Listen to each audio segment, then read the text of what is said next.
At 3 in the morning, Vivian Hale stood at the iron gates of the Moretti estate, holding a 4-day-old son against her chest while freezing rain turned the street into a black mirror beneath her feet. Her mother-in-law had just ordered the guards to remove her. Her husband, the most feared Mafia boss on the eastern seaboard, watched from the balcony above and said nothing. For 2 years, Vivian had quietly funded every casino, every shipping line, every desperate bailout keeping the Moretti syndicate alive. Tonight, they threw her out like garbage. If you've ever watched someone powerful destroy the one person who kept them standing, stay with me until the end. Like this video and drop your city in the comments. I want to see exactly how far this story travels. The rain started around midnight. Vivian noticed it first through the kitchen window. Not the wide, dramatic windows of the main parlor that Beatrice Moretti reserved for herself and whatever guest she deemed worthy of the view, but the narrow, grease-filmed rectangle above the sink where Vivian had spent the better part of 2 years washing other people's dishes. The drops came sideways. Hard. The kind of March rain that didn't feel like spring at all, that felt like the sky was settling a debt. She was still moving carefully. 4 days postpartum, her body felt like something held together with tape and willpower. The stitches pulled every time she bent wrong. Her back was a solid column of pain from the base of her skull to the bottom of her tailbone. The hospital had told her 6 weeks of rest. The Moretti house had told her something different entirely. She'd been back for 2 days. 2 days of Beatrice watching her from doorways.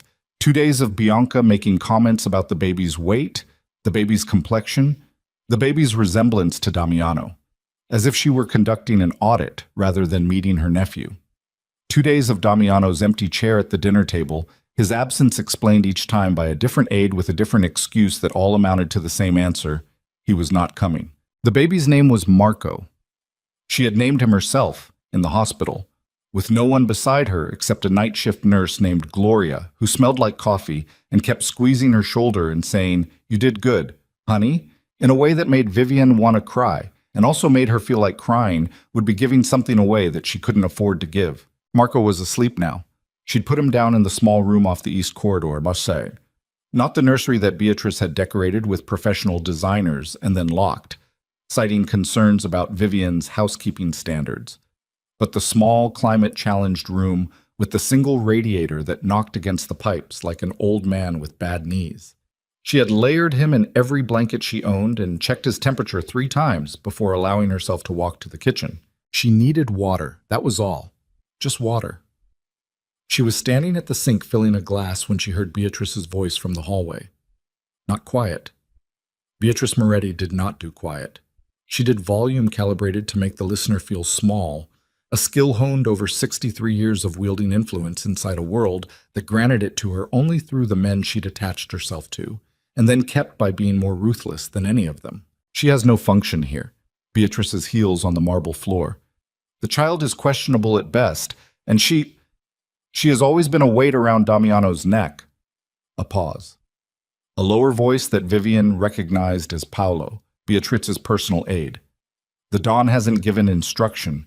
The Don, Beatrice said, with a sharpness that cut the sentence in half, is occupied with matters that actually matter. I am giving instruction. Have Renata pull whatever belongings she's spread through the east wing. Bag them. I want her out before the house wakes up. Vivian set the glass down. She did it slowly. She set it on the counter with the kind of deliberate care that a person employs when every instinct in their body is screaming and they cannot afford to let anyone hear it. She stood with both hands flat against the tile and breathed. Once, twice, out. They were putting her out 4 days after delivery, in March, with a newborn. She didn't move immediately. She stood at that sink for a full 30 seconds and did what she had trained herself to do in moments like this, what she'd been doing inside the walls of this house for 2 years, which was to stop the emotional response from reaching her face before she'd fully thought through what it meant and what it cost. Then she went to Marco's room. He was still asleep, small face turned sideways, the way she'd read babies preferred. His breathing was even. She pressed the back of her hand to his forehead. Normal. She exhaled. She started to pack. She was still packing, moving with quiet efficiency, folding the few pieces of Marco's clothing that she'd washed herself because Beatrice had refused to let her use the household laundry service for that child's things. When the door opened without a knock, Renata, the housekeeper, a woman in her 50s with a face like a closed fist who had never, in 2 years, spoken a sentence to Vivian that wasn't an instruction or a criticism. She was holding a single garbage bag, not a luggage bag, not a suitcase. A garbage bag, black, the kind you line kitchen cans with. Signora Beatrice says you have 1 hour. Vivian looked at the bag. She looked at Renata's face. She looked at the bag again. Give me 2, Vivian said. Her voice was flat. No shake in it. Renata left the bag on the floor without responding and closed the door. Vivian stared at the bag for a long moment. Then she went back to folding Marco's onesies. She was not going to use the garbage bag. She found her own bag, a worn canvas duffel that had been with her since graduate school, still holding the structural integrity of something well made, which was more than she could say for most things in this house. And she packed what mattered. Marco's things first, then 3 changes of clothes for herself, her laptop, the small external hard drive that she kept in the inner pocket of her winter coat at all times, which meant she kept it close to her body even when she slept, which meant it was the one thing in this house that Beatrice Moretti did not have access to. She took Marco out of his blankets with the practiced efficiency of someone who'd had exactly 4 days to learn how to do it without waking him and failed about half the time. Tonight he stayed asleep. She bundled him into the carrier she'd bought herself. Beatrice had rejected the nursery items Vivian had tried to bring into the house, calling them cheap, and strapped him against her chest. She was at the front door when she heard Damiano, not his voice, his footsteps. She knew them, had spent 2 years cataloging the sounds of this house the way a person learns a language they're never quite fluent in. The specific weight and cadence of his step, unhurried and heavy, the step of a man who believed the floor had been put there specifically for him. He was coming down the main staircase. She stopped. She didn't know why she stopped.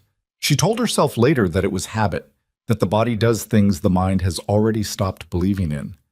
But she stopped, and she turned, and she looked up at him on the stairs. Damiano Moretti was 41 years old and looked like what he was, a man who had spent his adult life inside a structure built on threat and consequence. He was not movie handsome. He was something more unsettling than that. The kind of face where the features were strong enough that they looked like they'd been arranged by someone who meant business, not beauty. Dark eyes. A jaw that hadn't softened with the years. The gray at his temples had started early, and he'd never bothered to address it, which was its own kind of statement. He stopped on the 3rd step from the bottom. They looked at each other. Vivian spoke first because she had learned, 2 years ago, that waiting for Damiano to speak first was a way of conceding ground before the conversation had started. "Are you going to let this happen?" she said. It wasn't a question. She'd stopped phrasing things as questions with him around the time she realized questions required him to believe he owed her an answer. Damiano's jaw moved. Something passed through his face. She caught it, had always been good at catching the things his face tried to keep contained. And then it was gone. "This is my mother's house," he said. "This is our son." She shifted Marco slightly against her chest. The baby stirred, made a small sound, went back under. "He is 4 days old. He had a temperature this morning, and you did not come to check on him." Damiano's eyes dropped to Marco, then came back up. "The fever broke. It broke because I sat with him for 6 hours with a cold cloth on his head." Her voice didn't rise. She had learned that raised voices in this house produced only counter-volume, and counter-volume was a game she couldn't win. "I asked you to call the family doctor. You sent Paolo to tell me children get fevers." "They do." "He's 4 days old, Damiano." He came down the last 3 steps. He was close enough now that she could see the particular exhaustion around his eyes. The kind that came not from lack of sleep, but from the particular strain of maintaining a version of yourself that doesn't match what's happening in front of you. She had seen that exhaustion for 2 years and had once, stupidly, read it as grief, as the residue of a man who felt more than he showed. She had been wrong about what it was. What it was the effort of a man trying to believe his own justifications. "You'll be fine," he said. "I'll have Paolo arrange accommodations." "Don't!"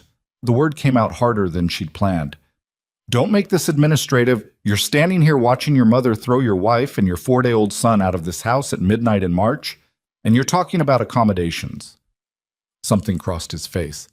Not guilt exactly, or not guilt enough. My mother has concerns about Your mother, Vivienne said, with a precision that came from 2 years of restraint finding its single exit point, has been running this house like a punishment detail since the day I walked into it. And you have let her because it was easier, because I was easier, because I did not make noise and I did not make demands and I handled things, and you got to tell yourself that everything was fine. Silence. The foyer was enormous and dark. 2 guards stood near the side entrance, not looking at them with the particular practiced non-presence of men paid to witness things without registering that they'd witnessed them. Vivienne, I needed you once. She adjusted the carrier strap. Once. 4 days ago. I was alone in a hospital and I needed you to be there. And then I needed you here, and you weren't, either time. She picked up her duffel. I won't ask you again. She walked to the door. She half expected him to call her back, the part of her that had loved him, and she would not lie to herself about this. Even now, even standing in this foyer at midnight with her son strapped to her chest, that part still expected something. Some last-second pivot where the man she'd thought she married surfaced through the man who stood on that staircase. He didn't call her back. The front door opened. The cold hit her like a wall. The rain came almost horizontal. She walked through it.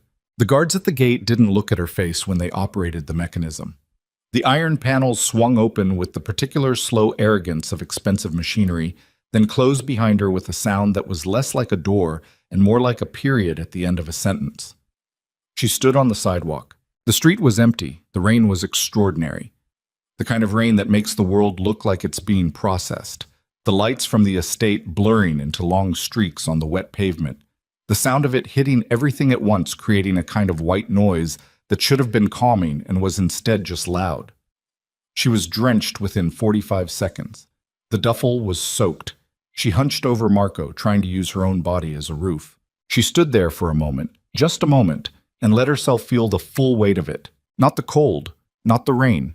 The specific weight of being wrong about a person for 2 years. Of having bet her autonomy, her safety, and eventually her child's safety on the idea that someone who had never shown her their softer side was only hiding it rather than not having it. That weight was heavy in a way the cold wasn't. The cold was just a physical fact. The other thing lived behind her sternum and would live there for a long time. She gave herself 30 seconds. Then she pulled out her phone. The screen was wet. She sheltered it under her chin and scrolled with her thumb to a number she had never called from this location. Never from this city, in fact. She had a policy about that, about keeping certain things in certain compartments, about not allowing the life she'd built inside this marriage to contaminate the one she'd maintained outside it. She broke the policy. The phone rang twice. Hale. The voice on the other end was alert, which meant her executive director of operations, a woman named Christine Park, had been awake. Christine was almost always awake. It was one of the qualities Vivienne had hired her for. Project Moretti, Vivienne said. A pause. Short. Christine was not a person who wasted pauses. Effective immediately? Vivienne looked back at the gate. The iron. The lights of the house beyond it. The dark shape of the balcony where Damiano was not standing because Damiano had gone back to whatever room he'd retreated to before the door had closed. Effective immediately, she said. Understood. Christine's voice was already shading into the particular efficient register of someone moving from conversation to action. I'll begin the cascade within the hour. Do you need... Not tonight. Vivienne looked down at Marco's face, pressed against her chest, still somehow sleeping through all of it. Tonight I need somewhere dry and warm. I'll send a car. 20 minutes. Make it 15. She hung up. She stood in the rain and looked at the gate for exactly as long as it took her to memorize this moment completely. The iron, the rain, the sound of it, the weight of the carrier, the pulling ache of her stitches, the strange, deep cold that had nothing to do with the temperature, and then she filed it somewhere behind her eyes, where she kept things she intended to use. The car came in 12 minutes. She named the corporation Hale Capital Group when she was 26 years old. In a conference room in Chicago, with 2 lawyers and an accountant who were all paid enough not to ask questions about why a woman her age needed a holding structure that sophisticated. The answer, which she didn't give them, was that she'd grown up watching her father build a fortune and her mother watch it get mismanaged by people he'd trusted. And she'd decided at 17 that she would never be in a position where her financial security was contingent on someone else's judgment. By the time she was 30, Hale Capital Group had stakes in 11 companies across 4 sectors. By the time she met Damiano Moretti at a charity function in New York at 32, she had quietly become one of the 10 most influential private investment figures in the country. Quietly being the operative word. She had cultivated anonymity the way other people cultivated profiles. She'd kept her name off mastheads and her face out of publication. She used nominees and intermediaries and shell structures with the precision of someone who understood that visibility was a liability and invisibility was a resource. Damiano had been charming in a way she recognized as practiced. She'd gone into it knowing what he was, not the specific details, but the broad shape of it, the way you can tell what kind of animal made a track without seeing the animal itself. She'd found it interesting in a way that she couldn't quite account for, which should have been a warning, but felt instead like the beginning of something she'd been waiting for. She told herself later that she'd been stupid, but that wasn't quite right either. She'd been lonely in a specific way that very private, very self-sufficient people get lonely, not for company exactly, but for someone who seemed to exist at the same altitude. Damiano, in the first several months, had seemed like that, someone who operated in the difficult air. What she hadn't accounted for was that operating in difficult conditions doesn't make a person good. It just makes them capable. Those are different things. They were married 8 months after they met. She had told him very little about her financial life. Not because she was hiding it. She had never been embarrassed by her success, but because full disclosure required trust, and trust was something she extended incrementally, the way you add weight to a structure, testing before you load.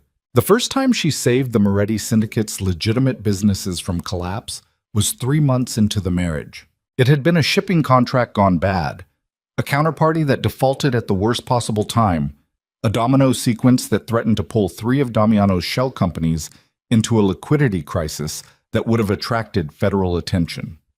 She'd seen it before he had run the numbers herself in an evening while he was at what he called a meeting, and had understood that the gap was larger than anything his legal financial team was equipped to fill in the time frame available. She had 2 choices. She could watch it happen, or she could solve it. She'd solved it, quietly, without telling him. She had moved capital through 2 intermediary structures into an account that his operations director would find and attribute to a delayed payment from a legitimate source. She had told herself it was practical, that she'd done it for the business, not for him, that letting it collapse would have been worse for her own interests. She believed that for about 6 weeks, at which point she had to admit that she'd done it because she was in love with him, which was the most inconvenient thing that had happened to her in 32 years. By the time she understood what his mother was, she'd done it 3 more times. She filed these interventions in the same internal register where she filed everything important, methodically, completely, without allowing herself to look at what the growing sum of them meant about her judgment. It meant she had made herself indispensable to people who did not know they depended on her. She had understood from a strategic standpoint that this was the most dangerous position a person could occupy. Indispensability was only leverage if the other party knew about it. Unknown, it was just subordination dressed up as sacrifice. She had understood this intellectually. She had continued to do it anyway. Marco had been a surprise. She'd known she was pregnant for 4 weeks before she told anyone, including Damiano, and she'd spent those 4 weeks conducting a kind of internal audit, going through everything: the marriage, the financial exposure, the mother-in-law, the question of what kind of environment she was proposing to bring a child into, with the analytical rigor she applied to every significant decision. The audit results were not good, but she had made her choice, and she had gone into the hospital alone without telling Damiano the timing until she was already there, because the last 2 attempts to include him in her prenatal appointments had resulted in Paolo appearing with apologies, and she had learned that watching for someone who doesn't come is worse than not watching at all. The car took her to a hotel in Midtown that her company maintained a permanent suite at under a name that was not hers. She had held this reservation for 2 years against exactly this possibility, paying the monthly rate without incident, telling no one. The suite was warm. She stood in the bathroom with Marco in the carrier for 5 full minutes after the door closed, letting the warmth work back into her. Her coat was soaked through. Her hair was plastered to her neck. She could feel the cold in her bones in the particular deep way that takes hours to leave. Marco woke up while she was taking off her coat. He didn't cry immediately, and he had a brief window of waking where his face moved through a sequence of expressions that seemed to be processing where he was. And then if the processing produced unsatisfactory results, the crying followed. She had 4 days of data on this. It was not a large sample, but it was what she had. She got him fed before the crying started. She sat on the hotel bed afterward with him asleep across her lap and her phone in her hands and looked at the clock on the screen. 3:14 a.m. She thought about calling Christine back, then decided against it. The cascade was already running. Christine would send her updates at 6, 9, and noon, the standard reporting intervals for a project of this scope. There was nothing to add. She thought about calling her own mother, then decided against that too. Her mother was in Portland and was not a person who received calls at 3 in the morning without assuming a catastrophe that required her specific variety of help, which was mostly unsolicited advice and the word sweetheart deployed in a tone that made Vivian feel 12 years old. She sat in the warm room with her son on her lap and her wet coat on the floor, and the feeling that comes after adrenaline empties out, which is not emptiness exactly, but something close to it. A kind of transparent exhaustion where everything seems more true than usual, stripped of the softening that ordinary functioning provides. She had built that man's empire, not metaphorically, not partially, specifically, concretely, with capital she had earned through 20 years of decisions she'd made alone, starting from nothing, building through compounding interest and compounding competence, until the thing she'd built had more structural integrity than anything the Moretti name had ever been attached to. She had done it quietly. She had done it without acknowledgement. She had done it while scrubbing floors and cooking for people who treated her like a variable in a calculation they hadn't found a use for yet. And tonight, his mother had put her in a garbage bag. Not literally, but that was the intent. That was the statement of the bag. This is what you are. This is the receptacle appropriate to your removal. Vivian looked at Marco's face. He had Damiano's jaw. She could already see it. The particular angle of it. She felt something complex and involuntary move through her chest at the recognition, and she sat with it for a moment, not suppressing it, not filing it away, just sitting with it. Because this was the part that didn't have a strategic answer, the specific grief that existed at the intersection of what she'd loved and what she'd learned. Then she set her phone on the nightstand and lay down with Marco curled against her and let herself sleep. She had built something that would outlast all of this. She just had to be patient enough to watch it work. By 7 in the morning, Christine had sent the first update. Vivian read it over coffee she'd ordered from room service. Marco asleep in the center of the hotel bed, surrounded by a barrier of pillows she'd constructed with the methodical paranoia of a new parent who has read too many things. The update was 3 pages long and full of the bloodless language of financial operations that Vivian had trained Christine to use specifically so that the updates would read to any unauthorized observer as routine institutional management. To Vivian, who had written the key, they read as, the first 3 structures had been deactivated. The automated payment routes into Moretti's hotel operating accounts had been rerouted. The emergency liquidity line that Vivian had maintained as a backstop for the shipping subsidiary was retracted. 2 board proxies were being quietly transitioned. Clean, efficient, exactly as she'd designed it to run. She sent 1 response, continue. Then she ordered breakfast and ate at the window looking out over the city in the gray morning light and thought about nothing in particular for about 20 minutes, which was a luxury she allowed herself rarely and which felt, this morning, like the most important thing she'd done in weeks. Her phone rang at 9 a.m. Damiano. She looked at his name on the screen for 2 full rings. Then she declined the call. It rang again at 9:04. She declined it. At 9:12, she received a text. Vivian, call me. She set the phone face down on the table and finished her coffee. At 10:30, Christine called. The Sorrento hotel accounts, Christine said without preamble, which was their working mode. The managing partner called their banker this morning. The operating reserve is showing a shortfall they can't account for. Expected. They're reaching out to Moretti's CFO. He'll be on calls all morning. A pause. There's some secondary movement, too. A couple of the Moretti shipping accounts had their credit lines reviewed overnight as part of a routine compliance audit. Christine's voice carried the extremely professional flatness of a woman describing a perfectly natural coincidence. Interesting timing. The Federal Irregularities File. Christine stopped. Say it. The Irregularities File was referred back to an active investigation unit 3 days ago. Before last night, actually. A prosecutor in the Eastern District who had it on a back shelf apparently found a reason to take it off the shelf. Vivian absorbed this. She had not triggered that one directly. That had been a separate thread she'd laid 18 months ago, a very quiet referral through a very indirect channel, set with a timer she'd structured to activate on a condition that had been met when she'd accessed the file remotely from the hospital on the day she'd delivered Marco. Good, she said. Vivian. Christine's voice shifted almost imperceptibly. She was not a person who shifted registers easily, and she only did it when the shift was warranted. Are you all right? Vivian looked at Marco in his pillow fortress on the hotel bed. I'm functional, she said, which was true and was different from all right, and Christine, who had known her for 8 years, understood the distinction. Okay, Christine said. I'll send the noon report. Damiano called 6 more times before noon. By noon, he had also sent 2 texts. The first said, "We need to talk." The second, sent at 11:48, said, "Something is happening with the accounts. Call me." She read the second text with the kind of feeling she recognized from a scene in a film she'd seen years ago. A fuse burning down to a charge, and the audience can see both ends, and the interval between them is the only drama that matters. She knew what the next weeks looked like. She had modeled them. The cascade would accelerate. The hotel operating accounts first, then the shipping credit lines, then the casino reserve accounts that she'd been quietly backstopping through a fund-of-funds structure that Damiano's CFO had accepted as institutional investment without looking too closely at the originating entity.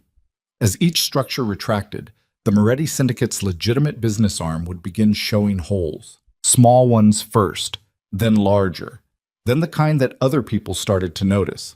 And then, eventually, someone would start asking the question that she had always known would eventually be asked, which was, where did the money actually come from?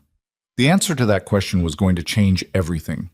She had been patient for 2 years. She was going to be patient a little longer. She was putting Marco's fresh onesie on.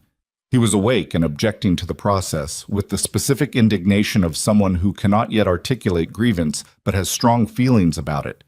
When her phone showed a notification she wasn't expecting. Not a call. An email. From a Moretti address she recognized as belonging to their primary legal counsel. Subject line, urgent. Request for contact. She read it with Marco squirming in her lap, one arm through the onesie, one arm still navigating the neck hole. The body of the email was 5 lines long. The relevant line was the third one. Our client is aware that significant changes to certain financial structures may be underway and wishes to request a meeting at your earliest. Vivian stopped reading. She looked at the email address again. Then she looked at the date stamp. The email had been sent at 11:52 a.m. 8 minutes after Damiano's last text. He was already reaching out through lawyers, which meant his CFO had already run enough numbers to tell him it was worse than an administrative error, which meant the question had already surfaced. Not fully, not yet, but the leading edge of it, the first cold air of a front moving in. And Damiano Moretti, who had watched his wife walk through the gate into the rain and done nothing, was now beginning to understand that something fundamental had shifted. She looked down at Marco. He had finally gotten both arms through the onesie and was looking up at her with the deep, uncomplicated focus of a 4-day-old discovering a face. Not yet, she told him softly. She closed the email. She set her phone down. She looked out at the city through the gray morning light, at the specific geometry of windows and facades and the movement of people who didn't know anything about what was happening in the particular buildings they were passing. And she thought about the moment in the foyer, the guards with their trained blindness, the rain, the gate, the garbage bag on the floor of Marco's room. She thought about what it meant to have built something and watched it get used as though it came from nowhere. To have been treated as though your value was ornamental and your presence was administrative, and the love you put into something registered to the people receiving it as simple background.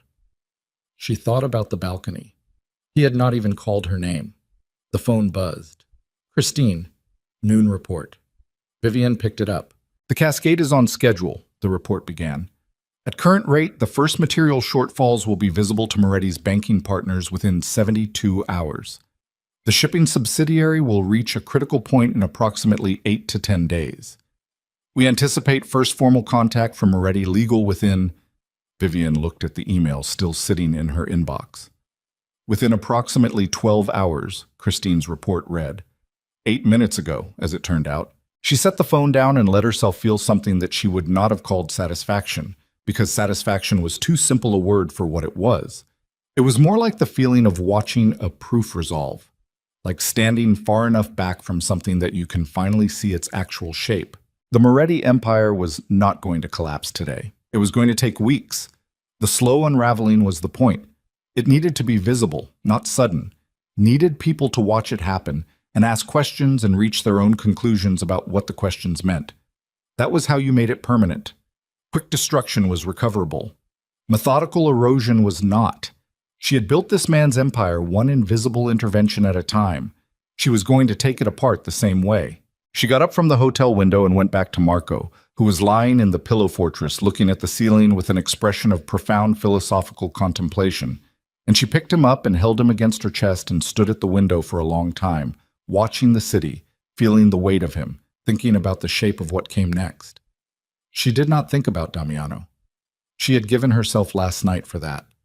Today was for other things. 3 days passed. On the third day, at 11:40 in the morning, her phone rang from a number she recognized as belonging not to Damiano's direct line or his legal counsel, but to Thomas Renner, Damiano's consigliere, a man in his 60s who had been with the Moretti organization for longer than Damiano had been running it, and who was, by Vivian's estimation, the one person in that organization capable of understanding what was actually happening and why. She answered. "Mrs. Moretti," Renner said. "Mr. Renner." A beat. Outside her window, the city moved. She could hear traffic. "I'll be direct," Renner said. He had a particular voice, not warm, not cold, just calibrated. The voice of someone who had spent decades in rooms where every word was a chess piece. "The Don would like to meet." "I know," she said. "He's been calling. He's concerned about the financial situation." "He should be." Silence. She gave it room. "Mrs. Moretti," Renner said, and his voice had shifted half a register, not toward softness, but toward the kind of weighted precision that told you the speaker understood they were not in the stronger position. "Whatever is happening with the accounts, and we're still working to understand the full scope, we believe you may have information relevant to it." "I have all the information relevant to it," she said. "That's not a belief. That's accurate." Another silence. Longer. "The Don is prepared to tell him to have his lawyers contact Christine Park at Hale Capital. She'll arrange a meeting." She paused. Not a conversation. A meeting. With full documentation, representation from both sides, and a room appropriate to the nature of what we're actually discussing. "Which is," Renner said, "the full scope of my financial involvement in the Moretti organization's legitimate operations over the past 2 years," she said, "and the terms under which I might choose to restructure that involvement going forward." She let that sit for exactly 2 seconds. "Or not." A long pause. "I understand," Renner said. "Good," she said. "Tell the Don I'll see him when I'm ready." She ended the call. She stood at the window for a moment, aware of her own heartbeat, in the particular way you become aware of things after adrenaline. Not fast, just present, steady, the machinery of her running cleanly. Across the city, in the offices and boardrooms and back channels where the Moretti Syndicate's financial team was currently discovering what 2 years of invisible support actually looked like when it stopped. In those rooms, the first real fear was beginning. Not for her. For him. She had known for months that this moment would come.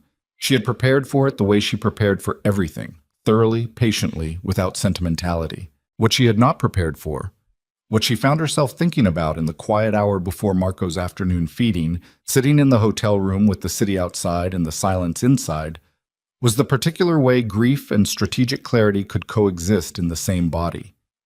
How you could be completely certain of your next move and still feel, somewhere below the certainty, the residue of 2 years and what they'd meant and what they'd cost. She didn't try to resolve that. Some things didn't resolve. They just became part of the landscape. She looked at her son sleeping in the center of the bed. The meeting would come. The full reckoning. The moment she had been building toward, in pieces, over years, never quite knowing if she'd need it, always knowing she might. When Damiano Moretti walked into that room, he was going to see the woman he'd turned out into the rain. But he was going to see for the first time who she actually was, and everything he thought he knew about his own empire was going to need revising. She picked up her phone and dialed Christine. "Move up the timeline," she said. "How much?" She thought of the gate, the iron, the rain. All of it. Christine Park ran 4 companies before she was 35, and had the particular quality of stillness that comes not from calm, but from the disciplined suppression of everything that isn't useful. She was 41 now, Korean-American, with a face that gave away less than most people's faces gave away at rest.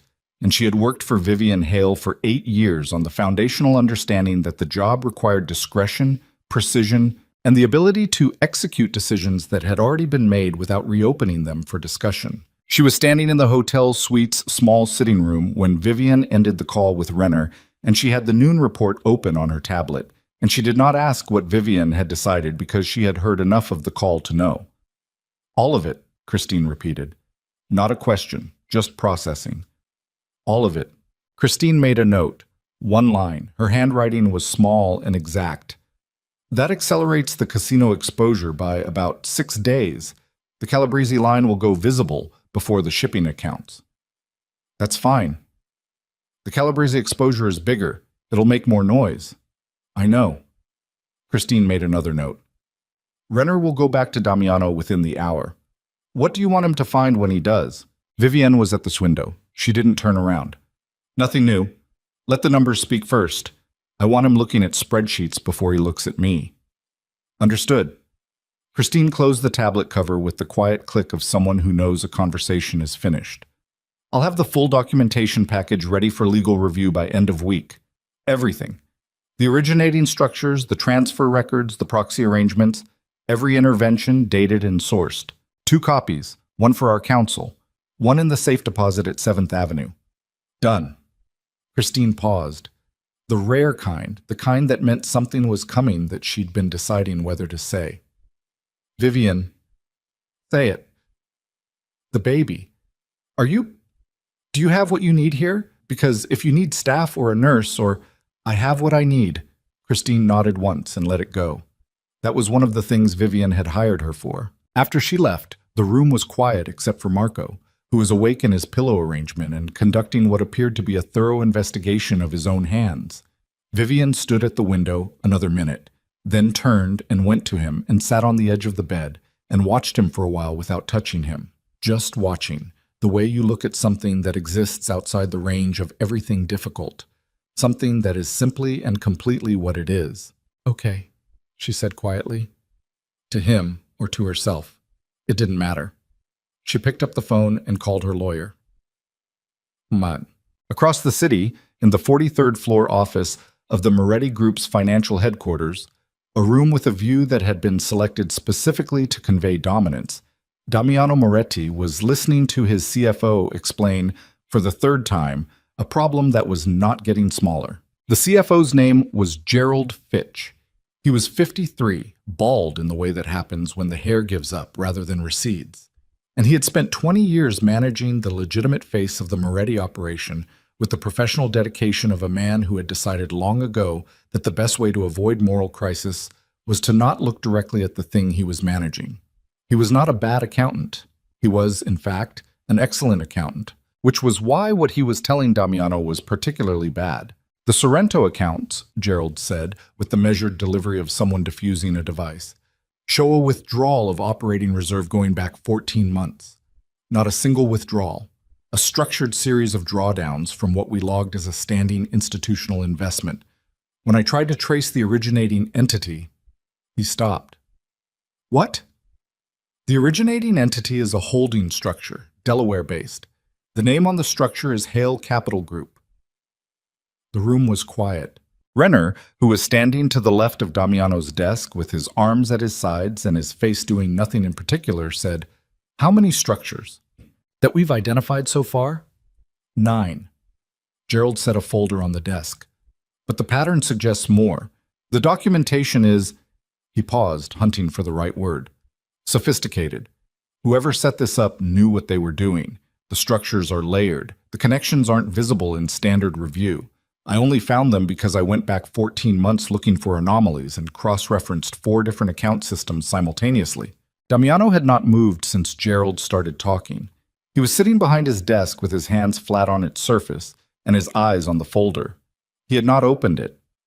He had the particular stillness of a man whose internal machinery is running very fast while his external presentation is running very slow.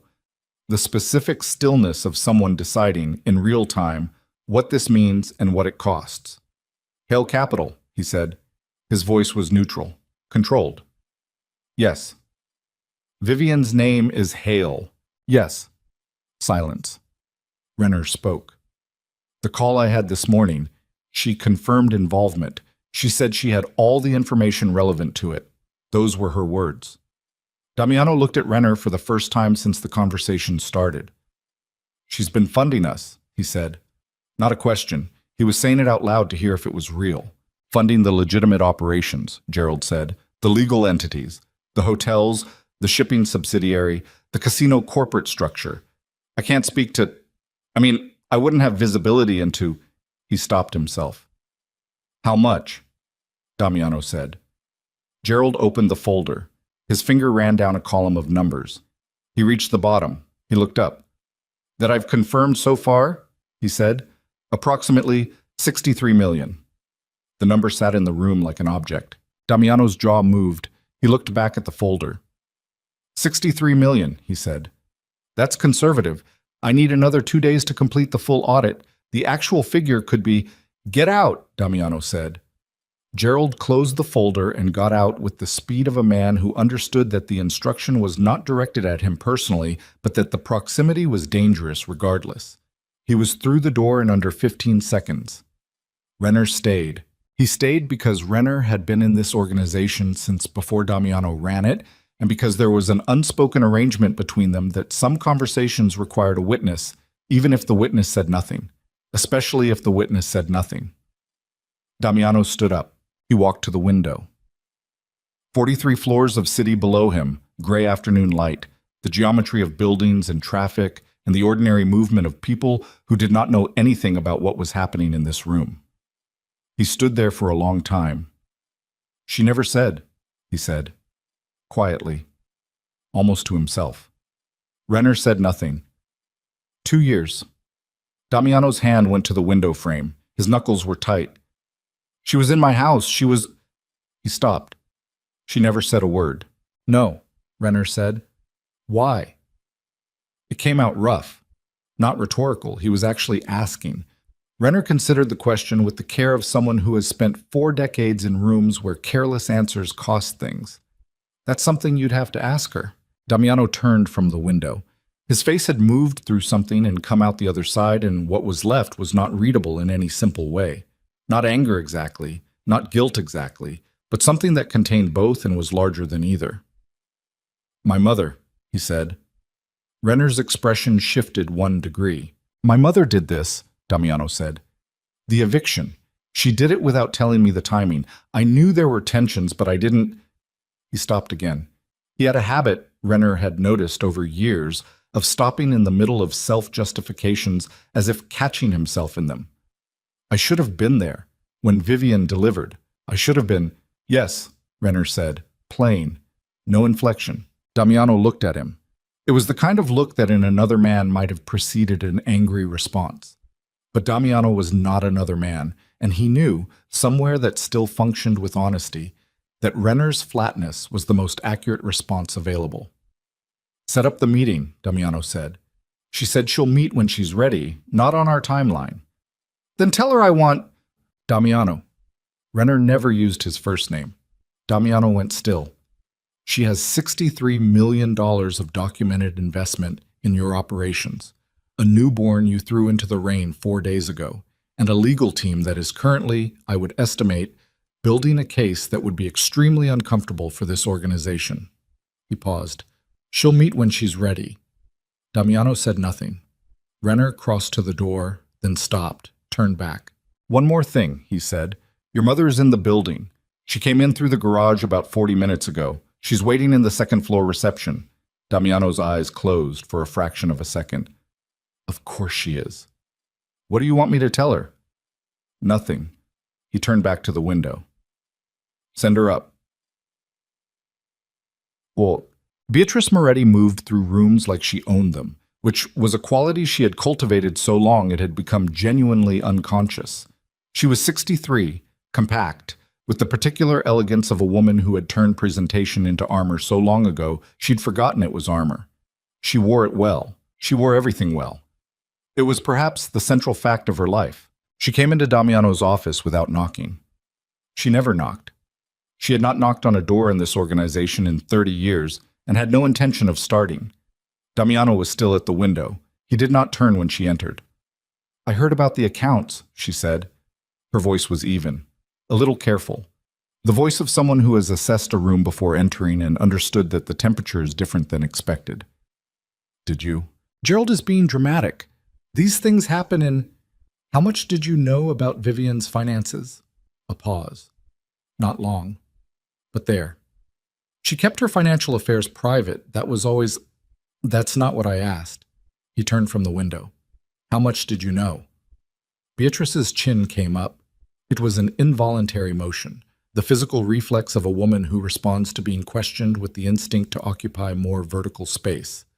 I knew she came from money. Her family background was, she owns the company that's been keeping us solvent for 2 years. His voice was flat. No heat in it, which was worse than heat. $63 million, and that's what Gerald's found so far. She built the structures herself. She moved money through intermediaries for 14 months without a single person in this organization noticing because nobody in this organization thought to look at whether she might be... He stopped. Because nobody in this organization thought of her as anything other than a problem. Beatrice's face did something complicated. That's not... You threw her out at midnight. He came off the window.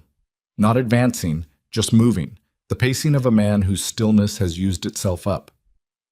4 days after she delivered, in the rain. She was destabilizing. She was holding us up. His voice cracked on the last 2 words, not breaking, but splitting at the seam of something he had been keeping compressed. She was quietly, for 2 years, writing checks that kept this family's name on buildings that would otherwise have gone into default, and you were making her scrub floors. Beatrice's face had gone tight. The particular tightness of someone who is refusing to absorb information that requires them to revise something fundamental about themselves. You don't know what she is, Beatrice said. You don't know what she's capable of. I'm finding out, Damiano said. We all are. She's doing this deliberately, this cascade or whatever it is. She's attacking the family because you threw her out. He stopped moving. Looked at his mother with the particular look of a man in the process of understanding something he had been avoiding understanding. That's the sequence. That's exactly the sequence. She left, and within hours the account started moving. He picked up Gerald's folder from the desk, looked at it, set it back down. She had this planned, not as an attack, as a contingency. She built a contingency for the day we showed her who we actually were. Beatrice said nothing. The silence in the room had a texture to it, the kind of silence that accumulates when 2 people are in the same room and the things between them are too large to address directly and too present to pretend around. I need you to go home, Damiano said. Damiano, I need you to go home and not speak to the press, not contact any of our business partners, and not... He stopped. His voice had gone quiet in a way that was more controlled than quiet. Not attempt to contact Vivian. Beatrice's jaw set. She is not going to... She controls $63 million of our infrastructure, and I haven't finished counting. He looked at his mother with the direct look he usually reserved for people on the other side of negotiating tables. She's going to do exactly what she decides to do. The only variable right now is whether we make it worse. He held the look. Go home. A long moment. Beatrice turned and walked to the door. She stopped with her hand on the frame, her back to him. I did what I thought was right for this family, she said. I know you did, he said. That's the problem. She left. Damiano stood in the middle of his office for a long time after the sound of her heels faded. He stood with his hands at his sides and looked at the floor and thought about a foyer at midnight and a woman with a 4-day-old child against her chest and the specific quality of her voice when she'd said, I won't ask you again. He had stood on the staircase. He had watched her go. He picked up his phone and called Renner. Tell her lawyers, he said when Renner picked up, that whatever timeline she sets, we accept. Whatever documentation she wants, we provide. Whatever room she wants to hold it in. He paused. And tell them the Don sends his apologies for the conditions under which his wife was asked to leave the residence. A beat. She'll know that's inadequate, Renner said. I know it's inadequate. His voice was stripped down. No performance in it. Tell them anyway. That. Vivienne received the message through Christine at 4:17 p.m.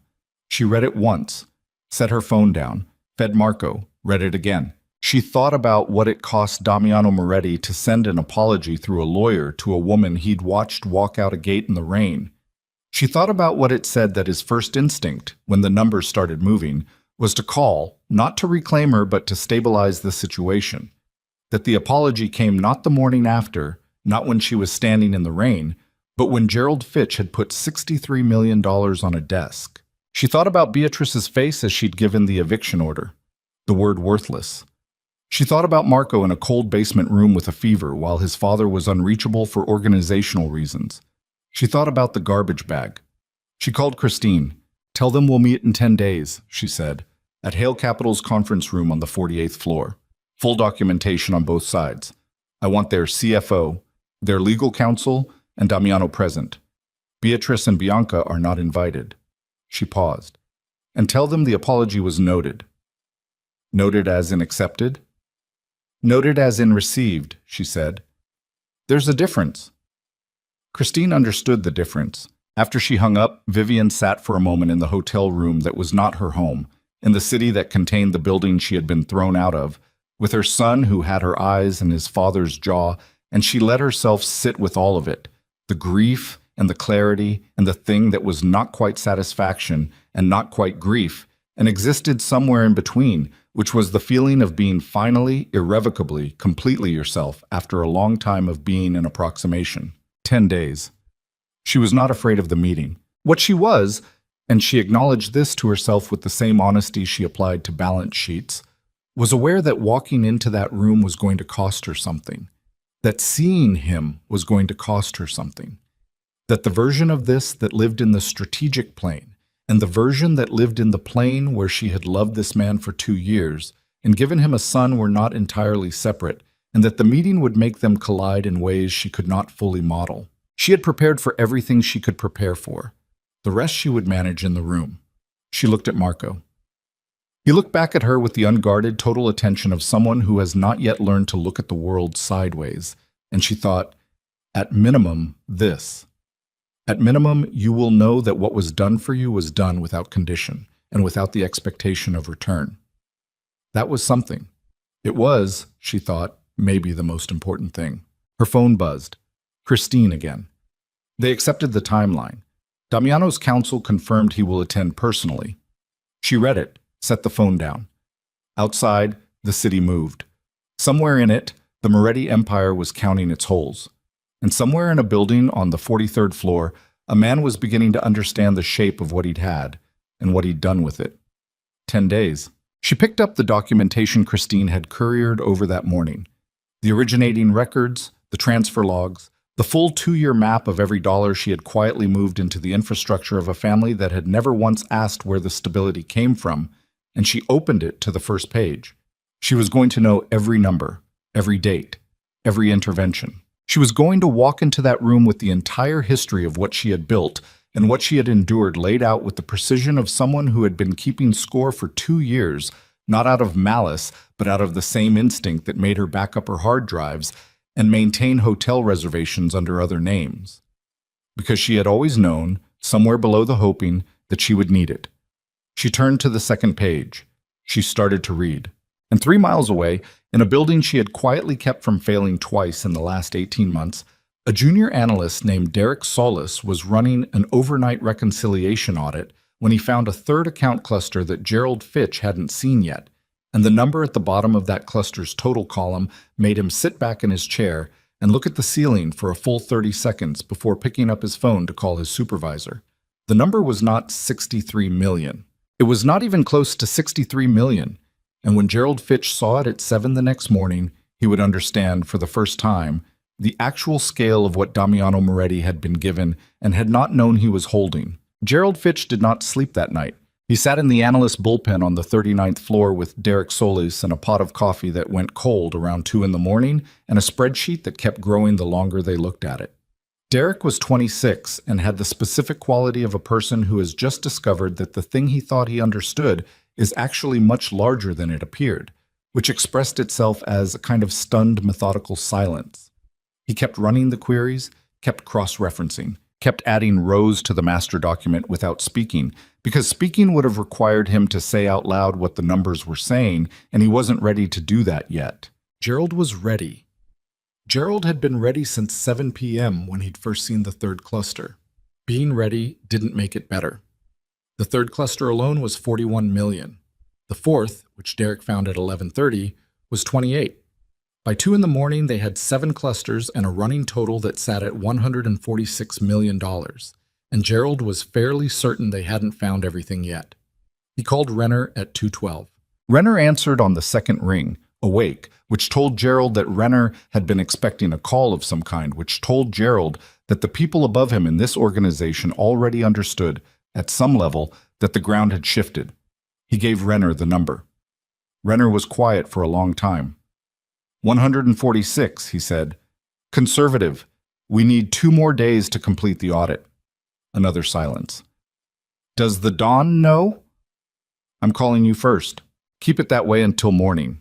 Renner's voice was even, but with an undertone that Gerald recognized as the sound of a man processing something that changes the shape of everything. Don't discuss this with anyone else in the building. Not security, not the floor manager, nobody. Understood. And Gerald. A pause. Lock the files. Gerald locked the files. Vivian's phone rang at 6:43 a.m. Not Christine. Christine sent reports. Christine did not call at 6:43 unless something had moved ahead of schedule. It was Christine. Vivian was already awake.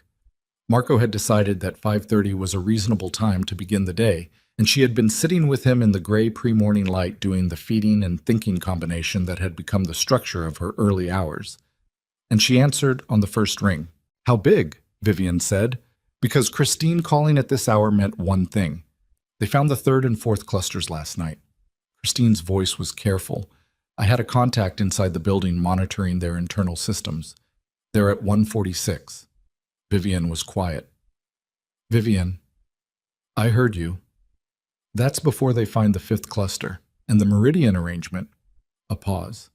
When they find Meridian, it's going to be, I know what it's going to be. She knew because she had built it. Meridian Capital Partners was the deepest structure, the one she had constructed not as a backstop or an emergency intervention, but as the foundational financing vehicle that had, for the past 11 months, been quietly providing the credit guarantees that allowed the Moretti Syndicate's entire legitimate business portfolio to maintain its banking relationships. Without Meridian's guarantees, the portfolio didn't just lose operating capital. It lost the credibility that made the banks willing to extend credit at all. Without Meridian, the whole thing didn't shrink. It stopped. She had never told anyone about Meridian, not Christine. The structure was in a separate legal entity, maintained through a trustee in Luxembourg, with documentation that pointed back to her through 4 layers of intermediary that she had built herself over 14 months. She had built Meridian because she was, at the time, still in love with him. Still trying. Still finding ways to hold things together while the house she lived in treated her like furniture. She had built Meridian, and she had hated herself a little for it, and she had done it anyway. They're going to find it in the next 48 hours, Christine said. Their audit team is good.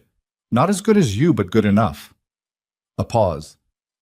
When they find it, they're going to know the total picture, and the meeting is in 9 days. Yes. Do you want to move the meeting up? Vivian thought about that. She looked at Marco, who was finished feeding and was looking up at her with the complete attentional focus of a 1-week-old discovering what faces were. No, she said. Let them find it first.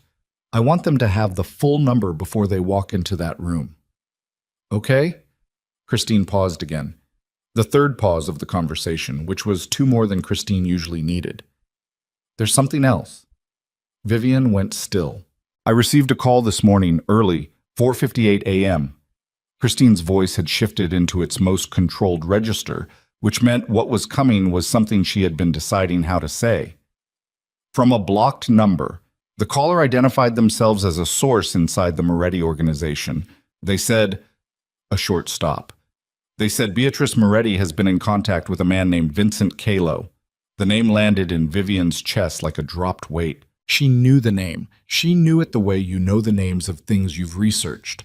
Not because you needed to, but because you understood the landscape well enough to know what the dangerous elements were named. Vincent Kalo was a fixer.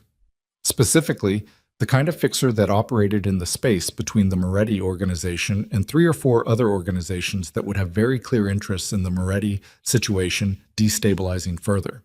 He was not a killer, exactly. He was someone who resolved problems in ways that didn't leave clean paperwork, and the problems he specialized in were generally people-shaped. When? Vivian said. Her voice came out level. She made it come out level. The contact started 2 days ago, the day after Damiano sent his apology through legal. 2 days ago. The day after. Which meant Beatrice, upon being told by her son to go home and stay quiet, had gone home and made a phone call. What kind of contact? Vivian said. The source doesn't have specifics, only that Kalo was asking questions about your current location. A pause. Your location and whether you'd established new protective arrangements.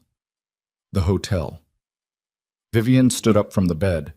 She moved to the window with Marco still in her arms, pressing him slightly closer without thinking about it, looking down at the street below. The street looked ordinary.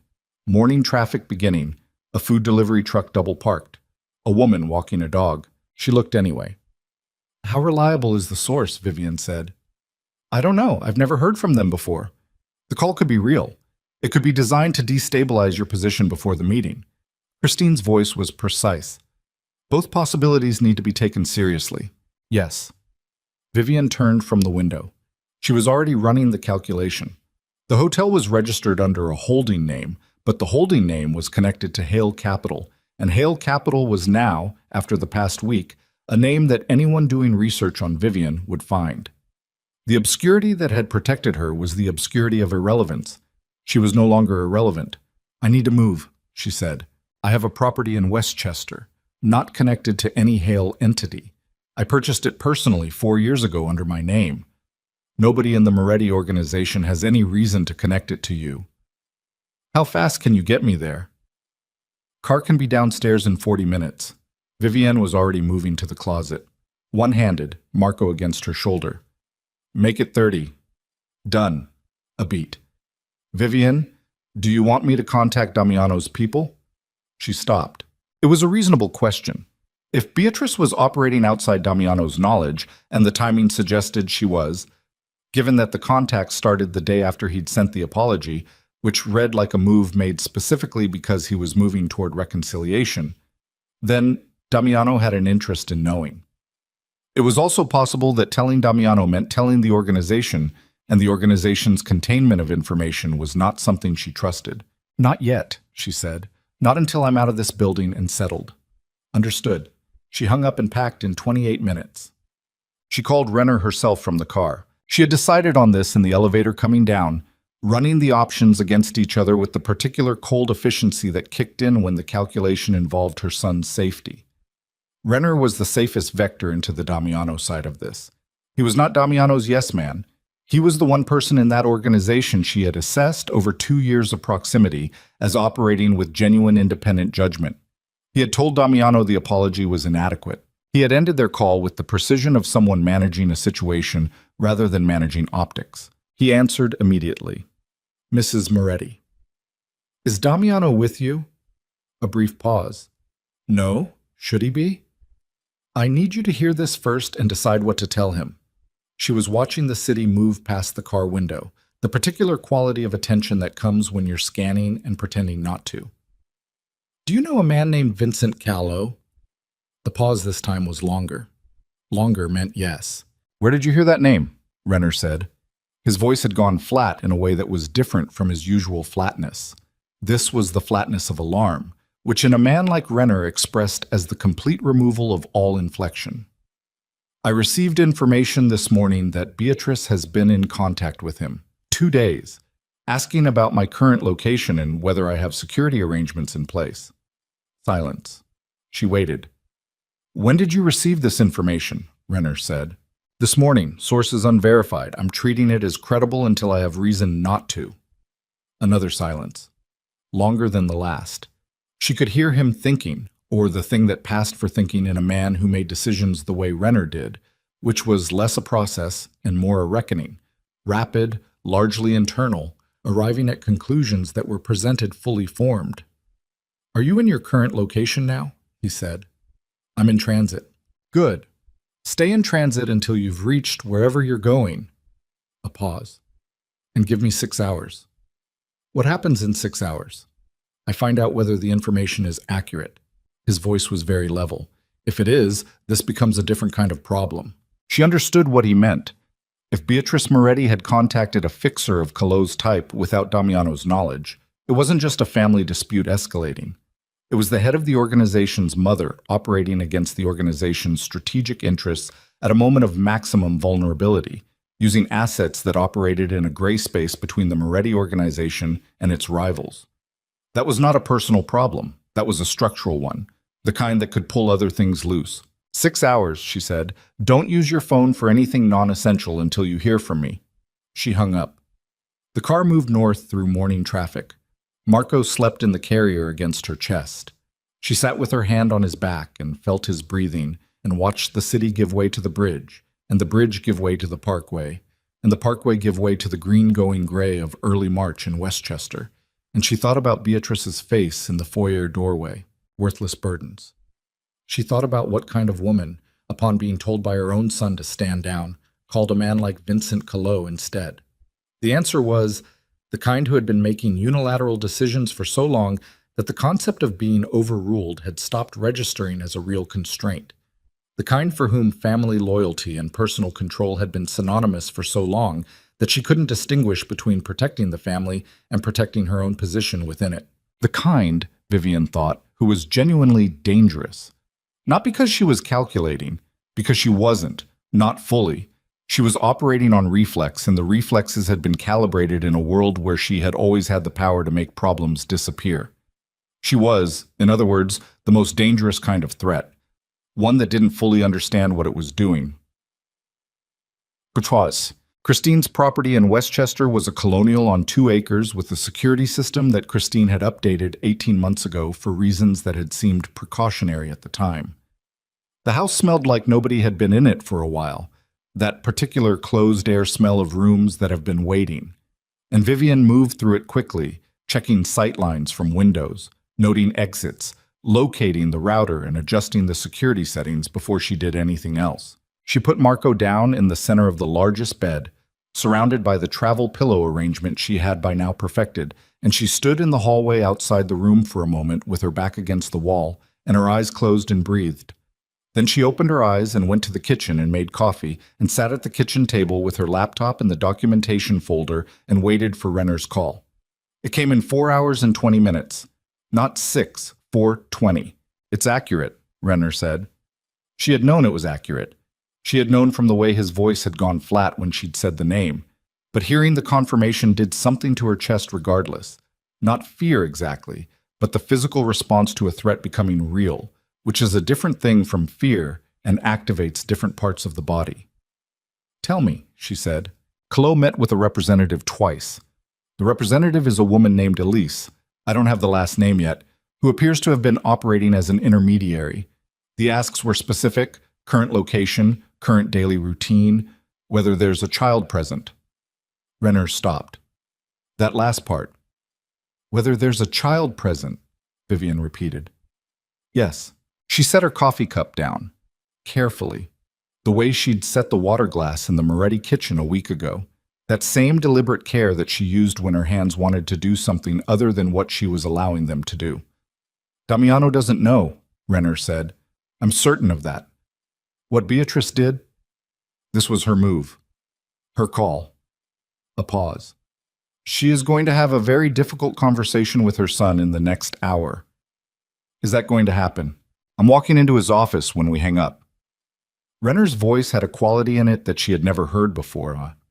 Something that might have been, in a man with a different history, described as anger, but in Renner expressed as the cold compression of someone who has reached the limit of what they will accept. She went after a child. That's outside everything. Yes, Vivian said. It is. I need you to stay where you are. I need you to let me handle the next few hours inside this organization. A pause. Can you do that? She thought about it honestly. Whether she could do that, hand the next few hours to someone else, sit in a kitchen in Westchester and trust. Yes, she said, but Renner, yes. If anything moves, if you get any indication that Calo has been given an instruction rather than just a request for information, I will call you immediately. His voice was absolute. You have my word. She believed him. She couldn't fully account for why she believed him. Instinct, years of proximity, the particular quality of a man who had spent a career in an organization built on loyalty and had chosen, in this moment, to apply that loyalty to the person being threatened rather than the person doing the threatening. She believed him. They hung up. She sat in the kitchen for a long time, Marco's breathing monitor on the table in front of her, its small green light steady. Laptop open, coffee cold. The documentation folder spread across the table with its columns of numbers and dates, the entire mapped history of what she had given and what she had not been given in return. She thought about the meeting. 9 days away. The 48th floor conference room. The obsidian table she had chosen specifically because it was large enough to spread everything on. Every document, every transfer record, every date, every amount, and still have room on both sides. She had planned to walk into that room and lay it all out with the calm precision of someone who has been waiting patiently for the moment the full truth becomes visible. She had not planned for Beatrice to be the kind of woman who, when cornered, reached for a different kind of tool. She had not planned for her son's whereabouts to be a question on a fixer's checklist. That changed things.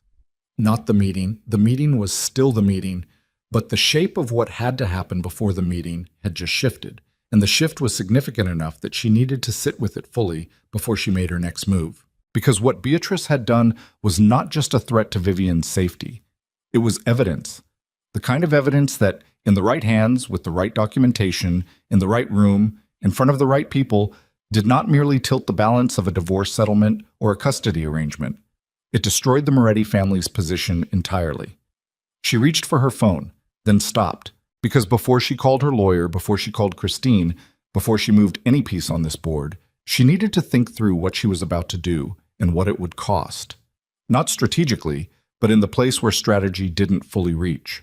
The place where the grief lived, and the love that had become grief, and the 2 years of a marriage that had never been what she'd hoped it would be, but had still, at its edges, been something.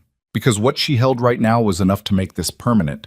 Not just the financial exposure, not just the divorce papers and the custody case and the civil lawsuits she'd already been planning.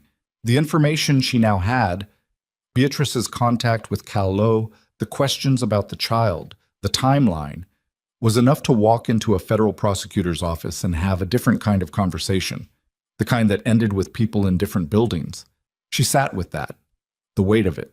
The specific gravity of having in your hands the thing that ends someone's life as they know it, and knowing that using it is justified, and feeling the justification sit alongside something else in your chest that was not mercy and was not weakness, but was the residue of having once believed in something. Marco's monitor beeped once. She looked up. The light was still green. A calibration signal, not an alert. She looked back at her phone. She thought about the garbage bag, the basement room, and the fever and the hours she had sat alone with her son pressing a cloth to his head while her husband was unreachable for organizational reasons. She thought about the balcony in the rain. She thought about Kalo's checklist and the question about whether a child was present. Her jaw set. She picked up the phone. She called her lawyer first, then Christine, then a number she had held for 2 years without using, a number that belonged to a woman named Dana Rice, who was a senior investigative reporter at a national publication and who had, 2 years ago, handed Vivian a business card at a function and said, "If you ever have something, I mean something real, call me with the specific quiet intensity of someone who understood the landscape they were both navigating." She had kept the card. She was about to use it, but before the call connected, her phone lit up with an incoming call from a number she didn't recognize, area code 212, no name, the kind of number that registers as institutional. And something in her made her answer it instead of letting it go to voicemail. Some instinct that the timing was not coincidental, that the number appearing now meant she answered it. Miss Hale. The voice was male, professional, with the particular economy of someone who makes calls like this regularly and has learned that preamble costs more than it's worth. "My name is Andrew Marsh. I'm with the U.S. Attorney's Office for the Eastern District of New York." She did not move, did not change her breathing, did not do anything that would register as reaction, even though she was alone in a kitchen and there was no one to register it. "I'm listening," she said. "We've been aware of your situation for approximately 72 hours. We received information suggesting you may have documentation relevant to an ongoing investigation into the Moretti organization's legitimate business operations." A pause. "Specifically, documentation that could help us establish the source and movement of certain funds over the past 24 months. She processed this in the 3 seconds she allowed herself. 72 hours. That was before last night, before the cascade had become visible to Damiano's team, which meant the information hadn't come from inside the Moretti organization, which meant it had come from somewhere else. "How did you get this number?" she said. "We have resources." He said it without apology. "Ms. Hale, I want to be direct with you. The investigation into the Moretti organization has been active for some time. What's happened in the last week has accelerated certain timelines. We believe you are in a position to provide material assistance, and we believe you may have reasons of your own to do so." "What kind of assistance?" "Documentation, financial records, structure maps, the kind of evidentiary foundation that allows us to build a case that doesn't fall apart on appeal." A pause. "We're not asking you to wear a wire. We're not asking you to testify against anyone at this stage. We're asking for documents." She was quiet. "Ms. Hale, I heard you." She stood up from the kitchen table, moved to the window. The Westchester backyard was bare and gray in the March light, the grass still winter dead, a line of trees at the property edge that had not yet decided to bud. "I need to speak with my attorney before I have any further conversation with your office." "Of course." His voice was measured, not disappointed. He had expected this. "I'll send my contact information to whatever secure channel your attorney prefers." A beat. "I would ask you to move quickly. The situation is fluid." "I'm aware of how fluid it is," she said. "There's one more thing." He paused, and the pause had a different quality from the professional ones before it. This one had weight. "We're also aware of the Kalo situation. We've had eyes on Kalo for 8 months. What your source told you this morning, we have corroborating information." His voice went precise in a way that meant he was being careful about how much he disclosed. "I want you to understand that we are aware of the physical dimension of the situation you're currently in. We are not indifferent to it." Her hand tightened slightly on the phone. "Send your contact information," she said. "My attorney will reach out within the hour." She hung up. She stood at the window for exactly 4 seconds. Then she called her lawyer, spoke for 6 minutes, and sent one text to Christine. "Federal contact. Call me." Then she picked up Marco's monitor, checked the light, green, steady, and walked down the hallway to the bedroom and stood in the doorway looking at her son asleep in the pillow fortress for a long moment. And she let herself feel the full weight of the morning. The Kalo information, the federal call, the meeting in 9 days that had, in the last 4 hours, become something larger and more dangerous, and more permanent than the confrontation she had planned. She had built a careful, controlled dismantling. Someone else had decided to make it a war. She was going to have to decide in the next few hours how she wanted to fight it. Mat. Renner walked into Damiano's office at 11:43 a.m. and closed the door behind him. He didn't sit. He stood in the center of the room and looked at Damiano across the desk and said, "I need to tell you something about your mother." And the way he said it made Damiano set down the coffee he was holding. He told him, all of it. Calo, the intermediary, the questions about the child. Damiano listened without interrupting, which was unusual. He was a man who processed information by engaging with it, asking questions, pushing back, testing. This time he sat completely still and listened with the particular quality of stillness that Renner associated with the moments before a decision became irreversible. When Renner finished, Damiano said nothing for a long time. Then he said, "Where is she?" "Safe. She moved this morning." "Where?"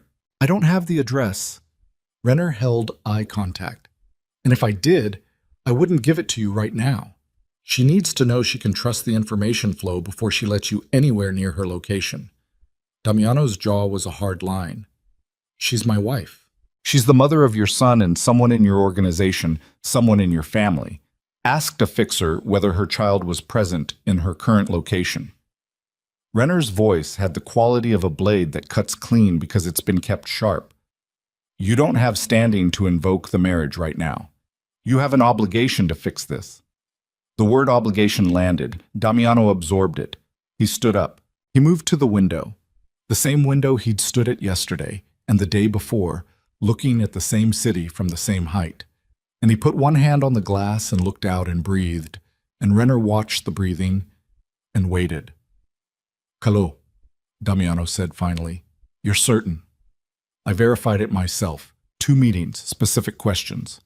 Renner paused. "He hasn't been given an instruction yet. That's the word I have. But the questions themselves constitute—" "I know what they constitute." Damiano turned from the window. His face had gone somewhere Renner hadn't seen it go before. Not the controlled anger of a man managing his response, but something rawer and less managed, the face of someone who has been confronted with a version of themselves, of his family, his name, his choices, that he cannot argue with. "Where is she?" "I told you. Not Vivian." His voice was rough. "My mother." Beatrice was at the family residence in Tribeca. She had gone there after leaving the office the day before, which was where she always went when she needed to recalibrate. The apartment she had maintained since before the Moretti name meant what it meant now, the rooms that had belonged to her husband before he died, and had belonged to her since, and which she had always experienced as the one space in the world where the architecture worked in her favor. She was on the phone when Damiano arrived. She was talking to someone he didn't recognize, a woman's voice. He could hear the faint register of it as she held the phone. And when she saw him come through the door, she finished the sentence she was saying and ended the call with the smooth efficiency of someone who has long practice managing 2 conversations at once. "You should have called," she said. "I would have had—" "Sit down," Damiano said. Beatrice looked at him. Whatever she saw in his face made her sit. He remained standing. He crossed to the center of the room and stopped. And he looked at her. Really looked at her, in the way that a person looks when they are done managing what they see. And he said, "Vincent Calo." The room went very quiet. Beatrice's face did something. It tried 2 or 3 expressions in quick succession and didn't land on any of them. And what was left was the worst possible thing, something that was not quite surprise. Not enough surprise. The surprise of someone hearing a name earlier than expected, rather than the surprise of someone hearing a name for the first time. "Where did you hear—" Was he asking about the baby? Damiano's voice came out low and damaged. Not loud. Low, the way a voice goes when the thing it's carrying is too heavy for volume. Was he asking whether the baby was with her? "I don't know what you think. Answer me." Louder now, controlled still, but the containment visibly costing him. Was Calo asking whether my son was present in Vivian's location? Beatrice stood up. She stood up because sitting made her smaller, and she had spent 63 years refusing to be made smaller, and she said, "I was protecting this family." From what? His voice cracked open on the two words. From what exactly? From the woman who has been funding our operations for 2 years? From the person who sat in a freezing room with our sick newborn because I wasn't there? He was breathing hard now, the controlled surface broken, and Renner, who had come in behind him and was standing near the door, went very still. You sent a fixer to find out if my son was with her. You sent a fixer to establish what? Location? Routine? What were you going to do with that information, Mother? I was going to protect. Stop saying that. The words came out like something thrown. Stop using that word. You were protecting yourself, your position, your control over this family. He took a step toward her, not threatening, but unable to stay still. You did it when you threw her out. You did it when you made her sleep in the East Wing and scrub floors while she was 9 months pregnant, and you are doing it now. Every single thing you have done since Vivian walked into this family has been about protecting your own power. Don't call it something else in front of me. Beatrice's face had gone white. Not pale, white. The color of something that has lost its blood. She was looking at her son with an expression that contained, Renner thought, the beginning of understanding. Not full understanding. The dangerous thing about Beatrice Moretti was that full understanding might not be available to her. But the beginning. She is destroying us, Beatrice said. Quietly now. The volume had left her. She is taking apart everything your father built, everything you built, and you are standing here. She built half of it. The words were flat, final. She built half of what we have, and we didn't know it, and you threw her out in the rain with a 4-day-old baby, and she started taking it back. He looked at his mother with the direct, stripped look of someone who has arrived somewhere they cannot return from. I would do the same thing. Anyone would do the same thing. Silence. Beatrice sat back down. She sat with the motion of someone whose body has made the decision before their mind has, the particular collapse of a person who has been operating on a belief that has just been shown to them as false. You're going to fix this, Damiano said. Calo. Whatever was said, whatever was asked. You are going to end it. Today. Damiano. Today. No room is a word. And then you are going to stay away from anything related to Vivian, to the child, to the meeting, to the financial situation. Completely. You are going to make yourself absent from all of it. He held her gaze. If you don't, I will handle it in a way that neither of us will enjoy. He left. Renner followed him into the hallway, and in the elevator going down, Damiano stood with his hands in his pockets and his face doing nothing, which was the version of him that Renner had learned over decades to be most careful around. The nothing face was not emptiness. It was the face of a man taking inventory of damage. She'll make the call, Renner said. I know she will. Damiano looked at the elevator doors. Make sure it lands. I want confirmation that Calo has been stood down before end of day. And if she doesn't make the call, Damiano said nothing for a moment. Then I will, he said. The doors opened. He walked out. The confirmation reached Renner at 4:51 p.m. He texted Vivian's lawyer 2 minutes later. The lawyer called Vivian. Vivian received the information sitting at Christine's kitchen table with the federal contact information open on her laptop and her own lawyer on a separate line. She absorbed it. Calo has been stood down, she repeated. That's the information, her lawyer said. His name was Paul Greer, 60 years old, white-haired, with the exhausted precision of a man who had spent 30 years in rooms where everything cost something. Renner's confirmation came through verified channels, for what that's worth. It's worth something, she said.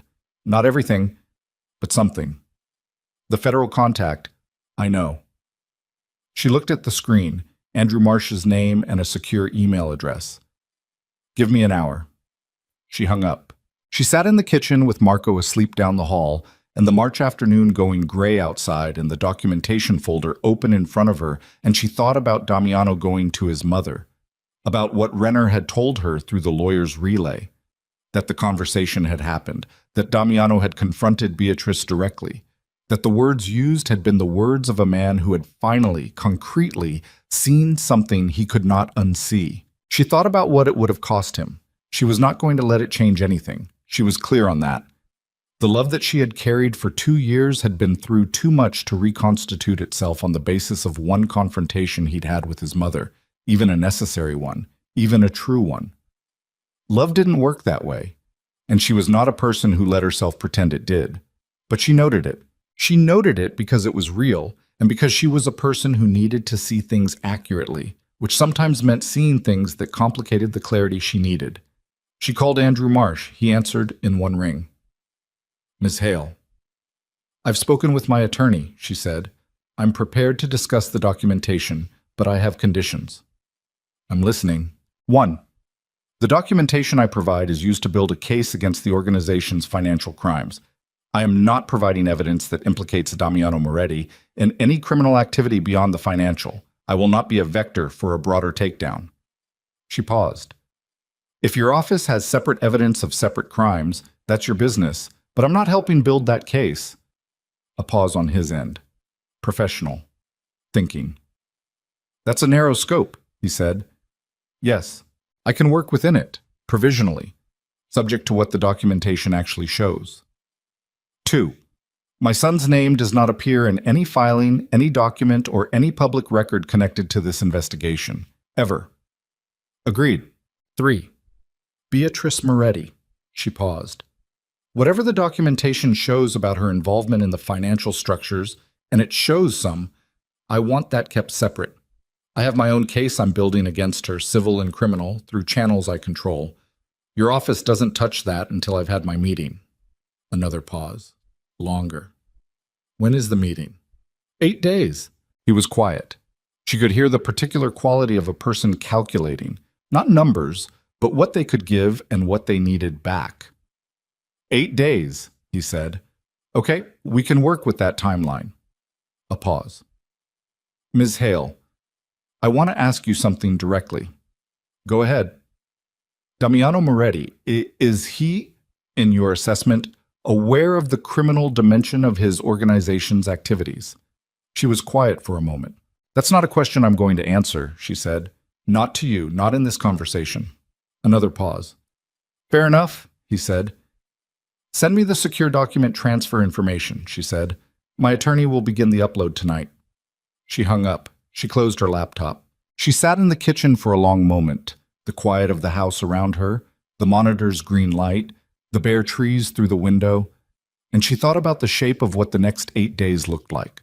The federal documentation transfer, the civil filings her lawyer was preparing, the custody petition, the security footage from the Moretti estate that she had quietly pulled from the household system 3 days ago, copied through a technical contractor whose discretion she had purchased at a rate that ensured it, 40 seconds of hallway footage showing Renata and Beatrice supervising 2 guards carrying Vivian's things to the front door, another 20 showing Beatrice in the kitchen doorway, watching Vivian bundle a newborn into cold weather gear at midnight. She had that footage. She had not used it yet. She was going to use it in the meeting, in the conference room. With the obsidian table and the documentation spread out, and Damiano sitting across from her with his CFO and his lawyers and whatever was left of his composure, she was going to open a laptop and play 40 seconds of footage and watch what happened to the room. 8 days. She stood up, went to check on Marco. He was awake, looking at the ceiling, the small hands moving in the particular exploratory way of someone discovering the range of their own motion. She picked him up. She held him against her chest and stood in the center of the room and let herself feel the particular combination of things she felt. The grief that wasn't gone, the clarity that sat alongside it, the anger that had been burning clean and low since the night she'd stood at the gate, the something else that lived below all of it that was specifically about this child, the weight of him, the breathing, the fact that he existed and was here and was hers. 8 more days, she said quietly. To him, to herself, to the specific version of this story that was still in motion. His hand found her finger, wrapped around it. She looked at the tiny grip. She thought about Beatrice's voice in the dark hallway. Worthless burdens. She thought about the garbage bag. She thought about the basement room, and the fever, and every floor she had scrubbed on her knees while 9 months pregnant, and every dinner she had cooked, and every humiliation she had absorbed and filed and kept, adding it to the record. The full accounting of what had been taken and what was owed. She thought about the 48th floor conference room she had designed herself, The table, the lighting, the layout, the specific architecture of a space built for the moment when the person who had been invisible finally becomes impossible to look away from. She had been building toward this room for 2 years. She was 8 days away. Her phone buzzed. Christine. The fifth cluster just surfaced on their audit. Meridian is visible. Gerald Fitch is in Damiano's office right now. She read it. The Meridian number, the full, real, total number of what she had quietly underwritten, was about to sit on Damiano Moretti's desk. And whatever had happened in Beatrice's apartment today, whatever confrontation had occurred, whatever ground had shifted, it was nothing compared to what was going to happen when Damiano Moretti finally understood the true and complete scale of what his wife had given him, and what he had thrown into the rain. She texted Christine back. Good. Let him sit with it. Then she put her phone in her pocket and held her son and stood at the window watching the March afternoon go dark. And the thing she felt was not triumph and was not grief, but was something in between. The feeling of a very long tension approaching its resolution. The feeling of years of patience about to become, finally, permanently, irreversibly visible. The meeting was in 8 days. She was ready. She had been ready for 2 years. She was just the only one who had known it. At 7:42 p.m., in the 43rd floor office of the Moretti Group, Gerald Fitch placed a single sheet of paper on Damiano Moretti's desk. The sheet had one number on it. The number represented the full, audited, confirmed total of Vivian Hale's financial involvement in the Moretti organization's legitimate operations over 26 months. Gerald said, "That's the final figure, Meridian included." Damiano looked at the number. He looked at it for a long time. Then he said very quietly, "Get out." Gerald got out.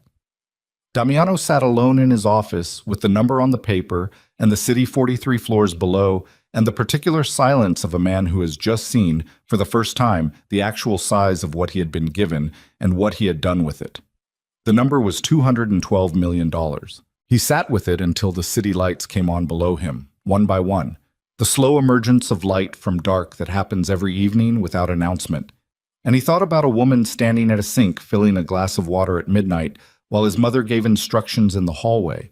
And he thought about the gate and the rain and the particular stillness of her face when she had looked up at him on the stairs and said, "I won't ask you again." He had let her go. He had let her go, and she had been holding $212 million of his life in her hands, and she had never once. He sat in that office until 10:43 p.m. Nobody came in. Renner had left at 8. The floor staff had gone home by 9. The building had the particular silence of a large structure emptied of its daytime purpose. The hum of ventilation, the distant sound of an elevator moving somewhere below, the city through the glass doing what the city always did, indifferent and continuous. Damiano sat with the number on the paper, $212 million. He turned it over, not the paper, the fact of it. He kept approaching it from different angles, the way you approach a thing that is too large to see whole from any single position. He thought about the Sorrento Hotel renovation 3 years ago, which he had signed off on believing the capital came from refinanced debt. He thought about the shipping contract collapse and the liquidity gap that had closed, he'd been told, through a delayed institutional payment. He thought about the casino expansion in Atlantic City, the one that had nearly unraveled twice and both times found its footing in ways he'd attributed to good timing and the particular loyalty of their banking relationships. He had believed he was good at this, at running the legitimate side, at understanding the money. He had believed it because the evidence had supported the belief. The businesses had stayed solvent. The banking relationships had held. The numbers had added up. The numbers had added up because someone was making them add up quietly, from a room he had never thought to look in, using money he had never thought to trace. He had believed he was good at this. He had been good at nothing.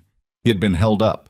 He picked up the paper, folded it once, put it in his inside jacket pocket, against his chest, which was a thing he did with documents he needed to carry close while he thought, an old habit from the early years when he'd kept everything on paper because paper didn't leave digital traces. He stood up. He went to the window for the last time that night. Below, the city moved, cabs and delivery trucks, and the anonymous motion of people going home or going somewhere, or just going. The vast lateral movement of a city that contains millions of private situations and is indifferent to all of them. He had looked at this view for years and experienced it as confirmation. The city below, his organization above, the architecture of a position. Tonight it looked different. Tonight it looked like what it was.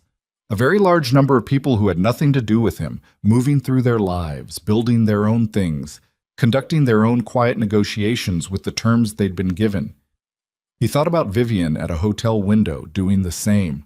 He turned off the light and went home. Tihig.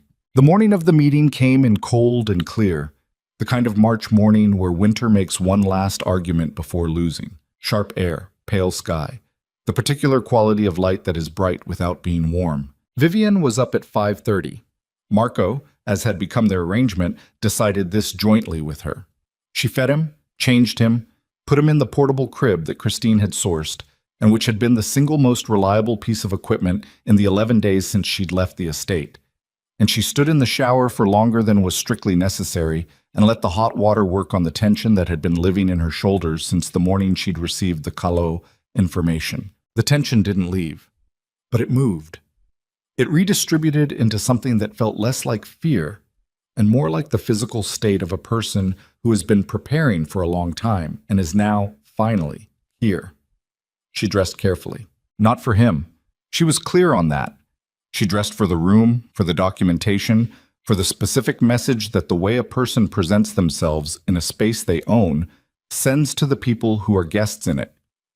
She wore white, the same white she had worn in the early Hale Capital photographs that almost no one had seen, the photographs from when she was 28 and had just closed her first major deal and had stood in a conference room in Chicago, feeling like she was standing at the beginning of something that was entirely hers. White because it was the color she wore when she needed to remember who she was before she tried to be someone else's wife. She looked at herself in the mirror for exactly as long as it took to confirm that she was ready. Then she went to get her son. Christine drove them to the city. Marco slept in his car seat, undisturbed by the bridge and the tunnel and the specific quality of midtown morning traffic, which was its own kind of miracle. Vivian sat beside him and looked out the window and did not rehearse what she was going to say because she had been rehearsing it for 11 days and there was nothing left to rehearse. She had the documentation. She had the footage. She had the legal filings that Paul Greer had filed the previous afternoon. The divorce petition, the sole custody motion, the civil complaint against Beatrice and Bianca for unlawful eviction, child endangerment, and intentional infliction of emotional distress, which had been served to the relevant parties at 9 p.m. the night before by a process server whose efficiency Paul Greer had described with characteristic dryness as satisfactory. The filings were public record as of this morning. By now, someone on Damiano's team had seen them. Good. She wanted them to come into that room knowing the filings existed. She wanted the legal reality to be present in the space before she arrived. The Hale Capital building was 48 floors of glass and steel in Midtown that she had purchased the naming rights to 4 years ago and occupied the top 12 floors of. The lobby was white marble and clean lines, and the particular quality of quiet that expensive buildings achieve when they are designed by people who understand that silence is its own form of power. The security desk staff knew her. They also knew Christine. And they knew that the conference room on 48 had been booked for a private meeting with instructions that all guests were to be directed there immediately on arrival. No waiting, no escorting beyond the elevator bank. She wanted Damiano in that room before she walked in. She wanted him to have time to see the table. She had arranged the documentation herself the night before, after Christine had driven her in to set the room. 4 hours of work. The documents spread down the center of the obsidian table in chronological order. The originating structure papers for Hale Capital Group, the first intervention record from 3 years ago, the Sorrento account transfers, the shipping subsidiary backstop, the casino reserve arrangements, the Meridian Capital documentation, and at the very end, the full audit summary that Gerald Fitch had produced, with Gerald Fitch's signature at the bottom. Beside the audit summary, a single sheet, Paul Greer's summary of the civil filings. Another single sheet, the custody motion. At the far end of the table, a closed laptop. The footage was on the laptop.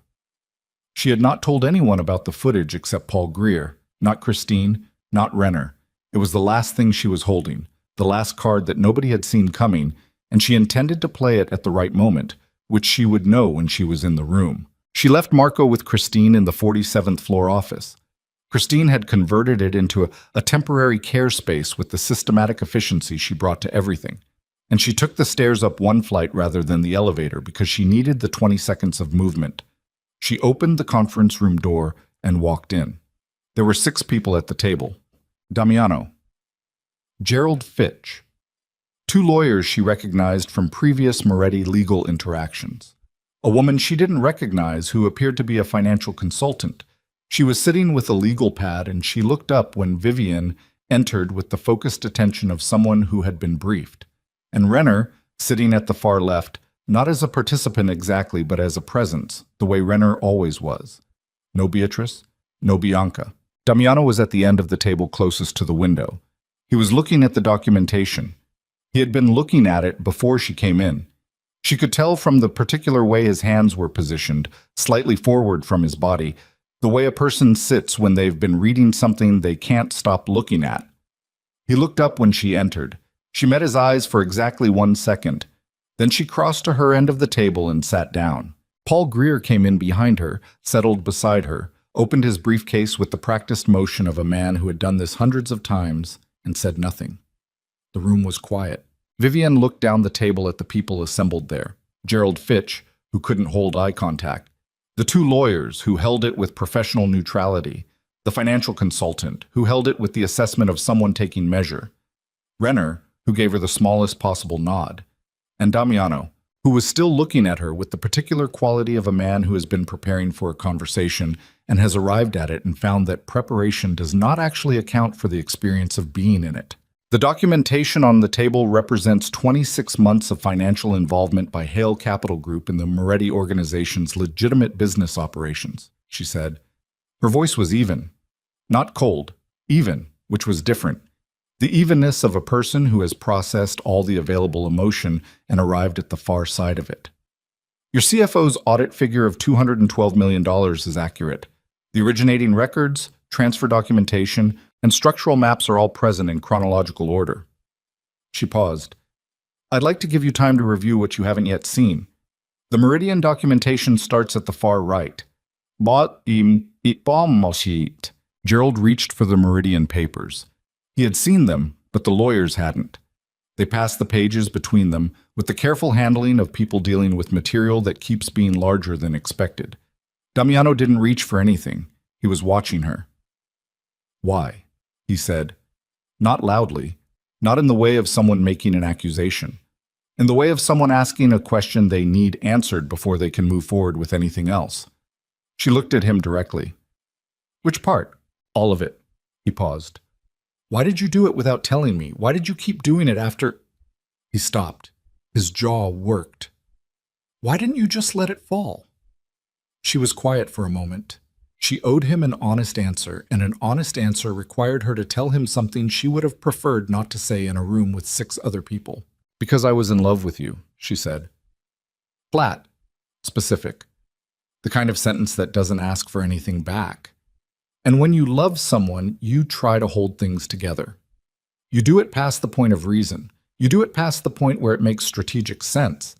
You do it because the alternative is to admit that the thing you're trying to hold together isn't going to hold, and you're not ready to admit that yet. She paused. I was not ready for a long time. The room was very quiet. Damiano's face had gone somewhere that she couldn't fully read, which was not unusual. What was unusual was that he wasn't trying to control it. The effort of management that she had watched him sustain for 2 years, the maintenance of the particular version of himself that a man in his position believed he was required to project, was not present. His face was just his face. What was on it was what was on it. And now, he said quietly, now I'm filing for divorce and sole custody of our son. She said it without apology and without cruelty. Fact, stated completely. The filings were served last night. Your lawyers have them. She glanced at the 2 men beside Gerald, who were looking at their phones with the careful focus of people confirming what they'd suspected. The civil complaint against your mother and sister is also filed. That process is separate from this meeting. Damiano nodded, a small motion. Not agreement, absorption. One of the lawyers, the older one, a man named Cassin, who Vivian had dealt with before and assessed as competent, said, "Ms. Hale, on the question of the financial arrangements, my client would like to discuss—" "I'm not finished," she said. She did not raise her voice. She did not need to. Cassin stopped. She reached for the laptop, opened it, turned it to face down the table. "Before we discuss terms," she said, "I want you to watch something." She hit play. The footage was 40 seconds long. Hallway camera, high angle, timestamp reading 11:47 p.m. on the night she had left. Quality was clear. The estate's security system was not inexpensive. In the footage, Renata carrying a garbage bag. 2 guards moving Vivian's belongings to the front door. Beatrice Moretti standing in the kitchen doorway in her robe, arms crossed, watching. And then, at the 31-second mark, Vivian herself, moving through the hallway with Marco in the carrier, coat half on, duffel over one shoulder, stopping to button the carrier cover over her son's face, with the particular careful attention of a woman making sure her 4-day-old child is protected from the cold she is about to walk into. Nobody spoke. The footage ended. The room stayed quiet for a moment that went on longer than rooms usually stay quiet. Gerald Fitch was looking at the table. The financial consultant had set down her pen. Renner was looking at the window. The 2 lawyers were looking at the laptop screen, which had gone dark. Damiano was looking at his hands.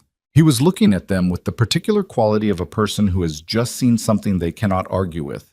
Not the numbers, not the documentation, not the audit figure that Gerald Fitch had put on his desk, but the 40 seconds of a woman buttoning a jacket around a 4-day-old in a hallway at midnight because she was being put out into the cold and she was making sure her son was covered. Vivian closed the laptop. "The footage has been preserved with our legal team and is part of the civil filing," she said. Her voice was even, still even. The evenness cost her something in this moment. She could feel it costing her, could feel the thing below the evenness that was grief and fury and the specific pain of watching herself in that footage from the outside, seeing what she had looked like, what she had actually been. But she held it.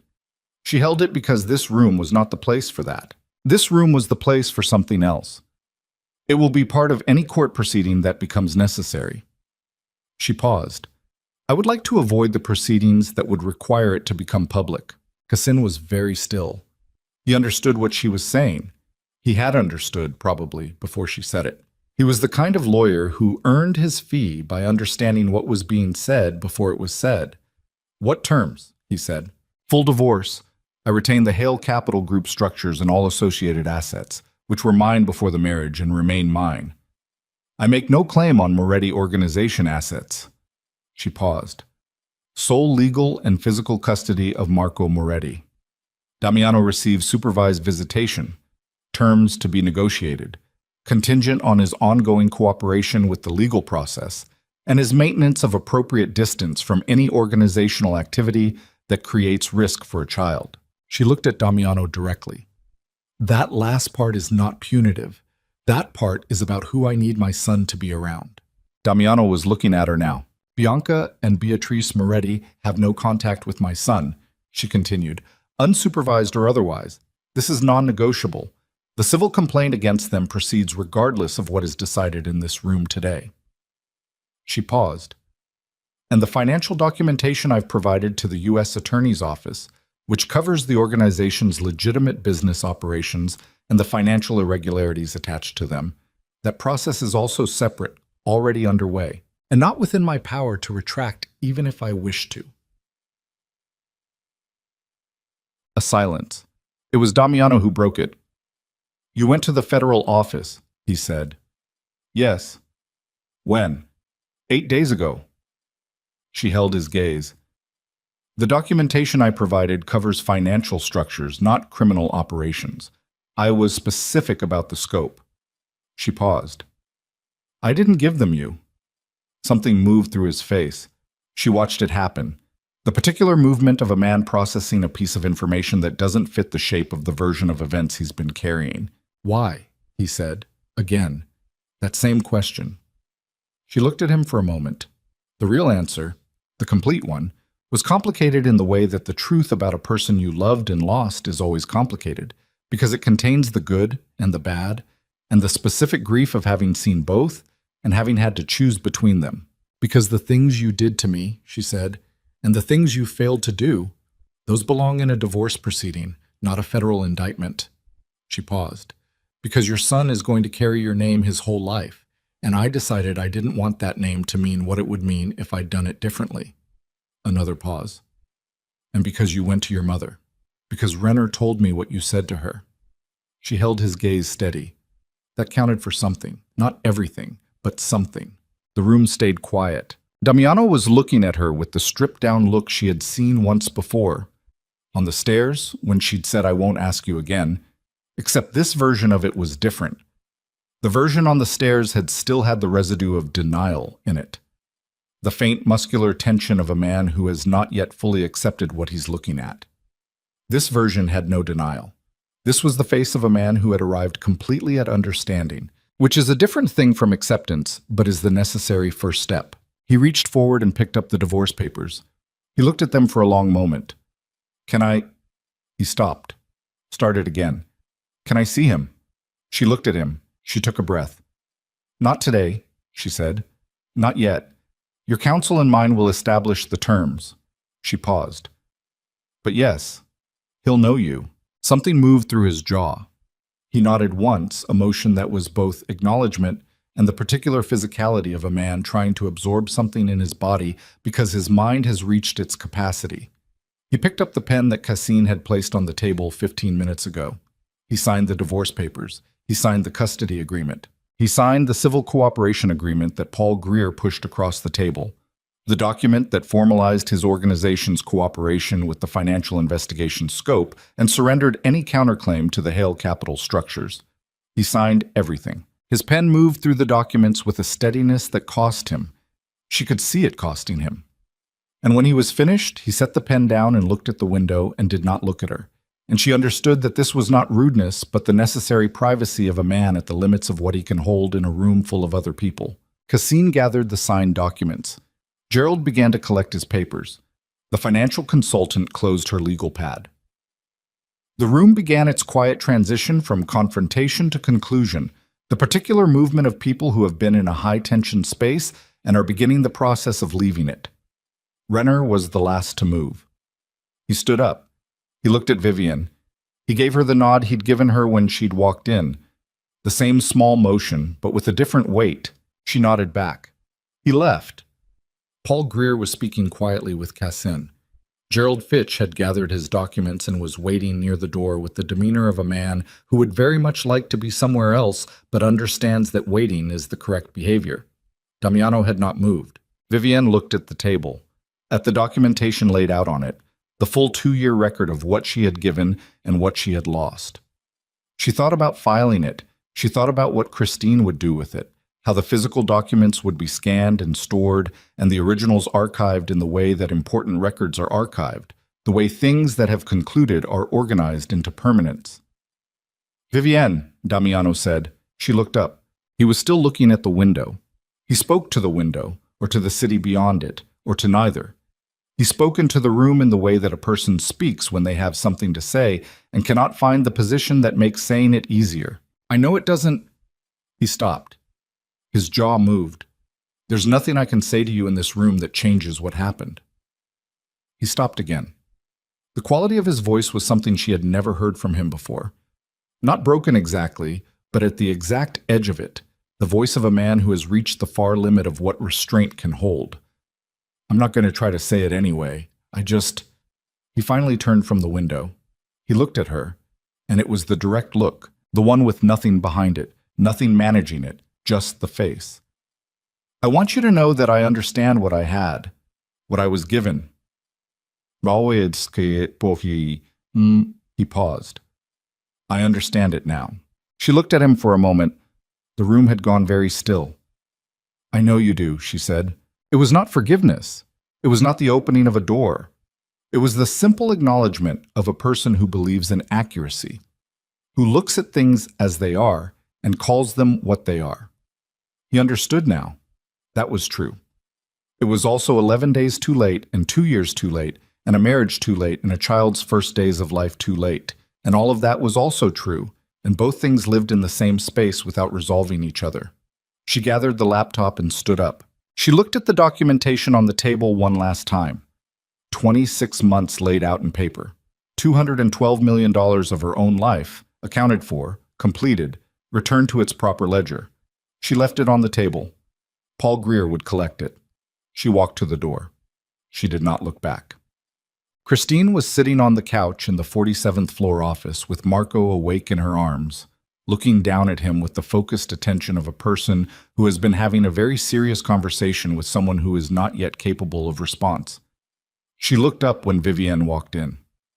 "Done," Vivienne said. Christine looked at her face, reading it with the efficiency of 8 years. "Are you all right?" "Yes."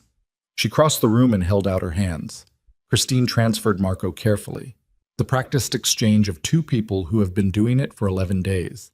Vivienne held him against her chest and felt him settle, the specific settling of a small body finding its preferred position, the warm weight that was not like anything else.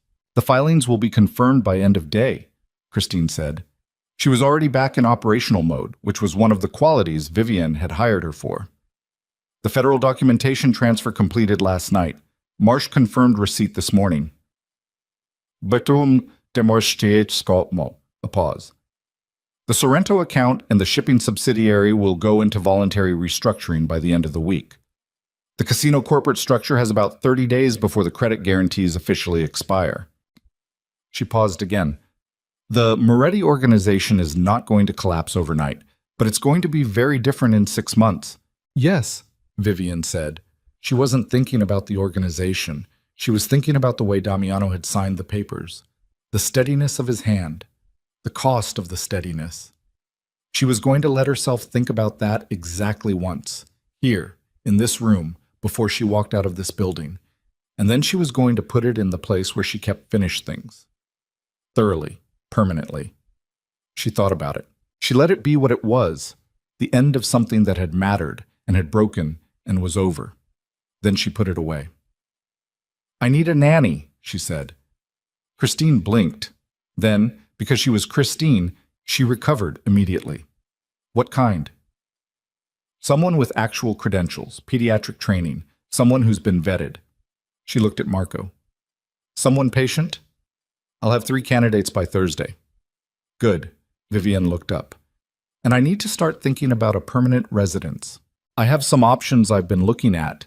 Not in the city, not yet." She thought about the Westchester house, the bare trees and the quiet. "Maybe in the fall, something with a yard." Christine nodded, made a note. Vivienne moved to the window with Marco. 47 floors above the city, slightly lower than the room she'd just left, a slightly different angle on the same geography. She could see the Moretti Group building from here, a different stack of glass and steel at a different address, indistinguishable at this distance from any other tall building, from any other enterprise that moved money and occupied space and believed in its own permanence. She looked at it for a moment.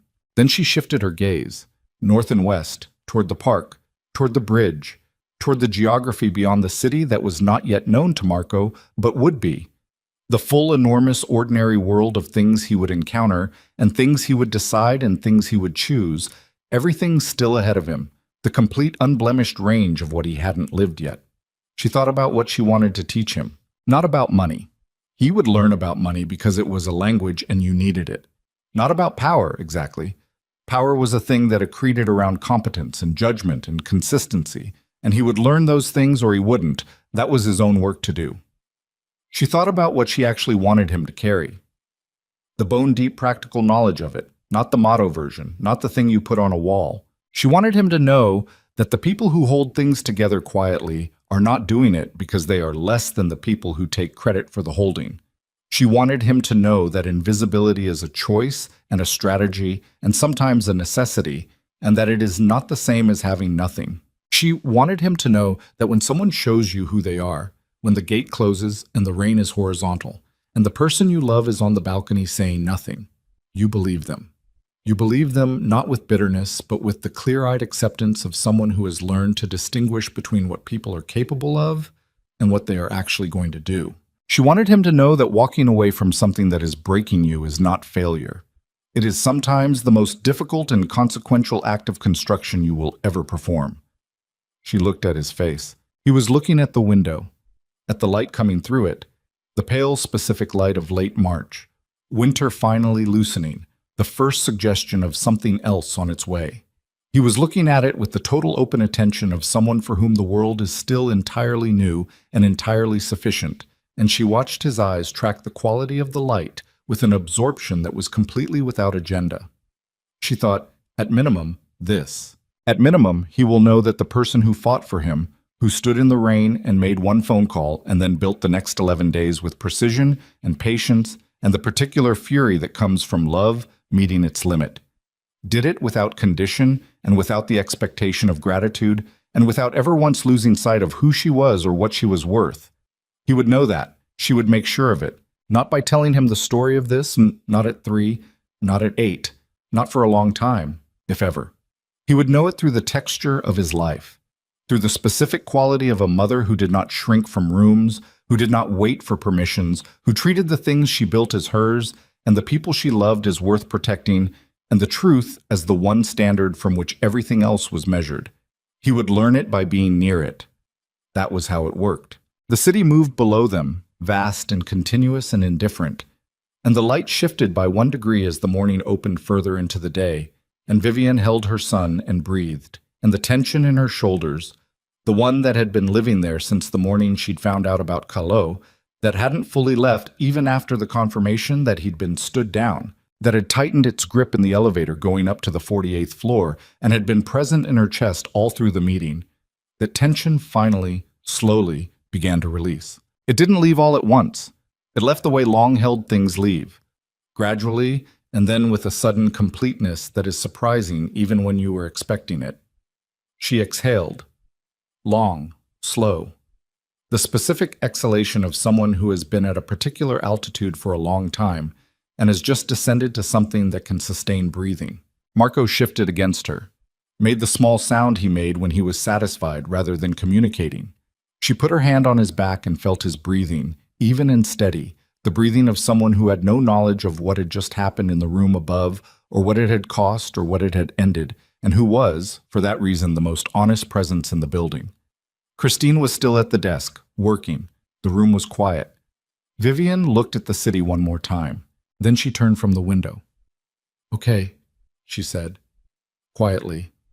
The same words she had said to Marco in the hotel room 11 days ago, in the dark, after everything had started. Except this time it meant something different. This time it was not the beginning of survival. It was the beginning of everything after. She picked up her coat from the chair. She held Marco close. She walked toward the door, and Christine fell into step beside her with the unhurried efficiency of someone who has been ready to leave since before they arrived, and together they crossed the lobby and pushed through the glass doors and stepped out into the March air, which was cold and clean and tasted, for the first time in a long time, like something that had not yet been decided. The city went on around her. She walked into it.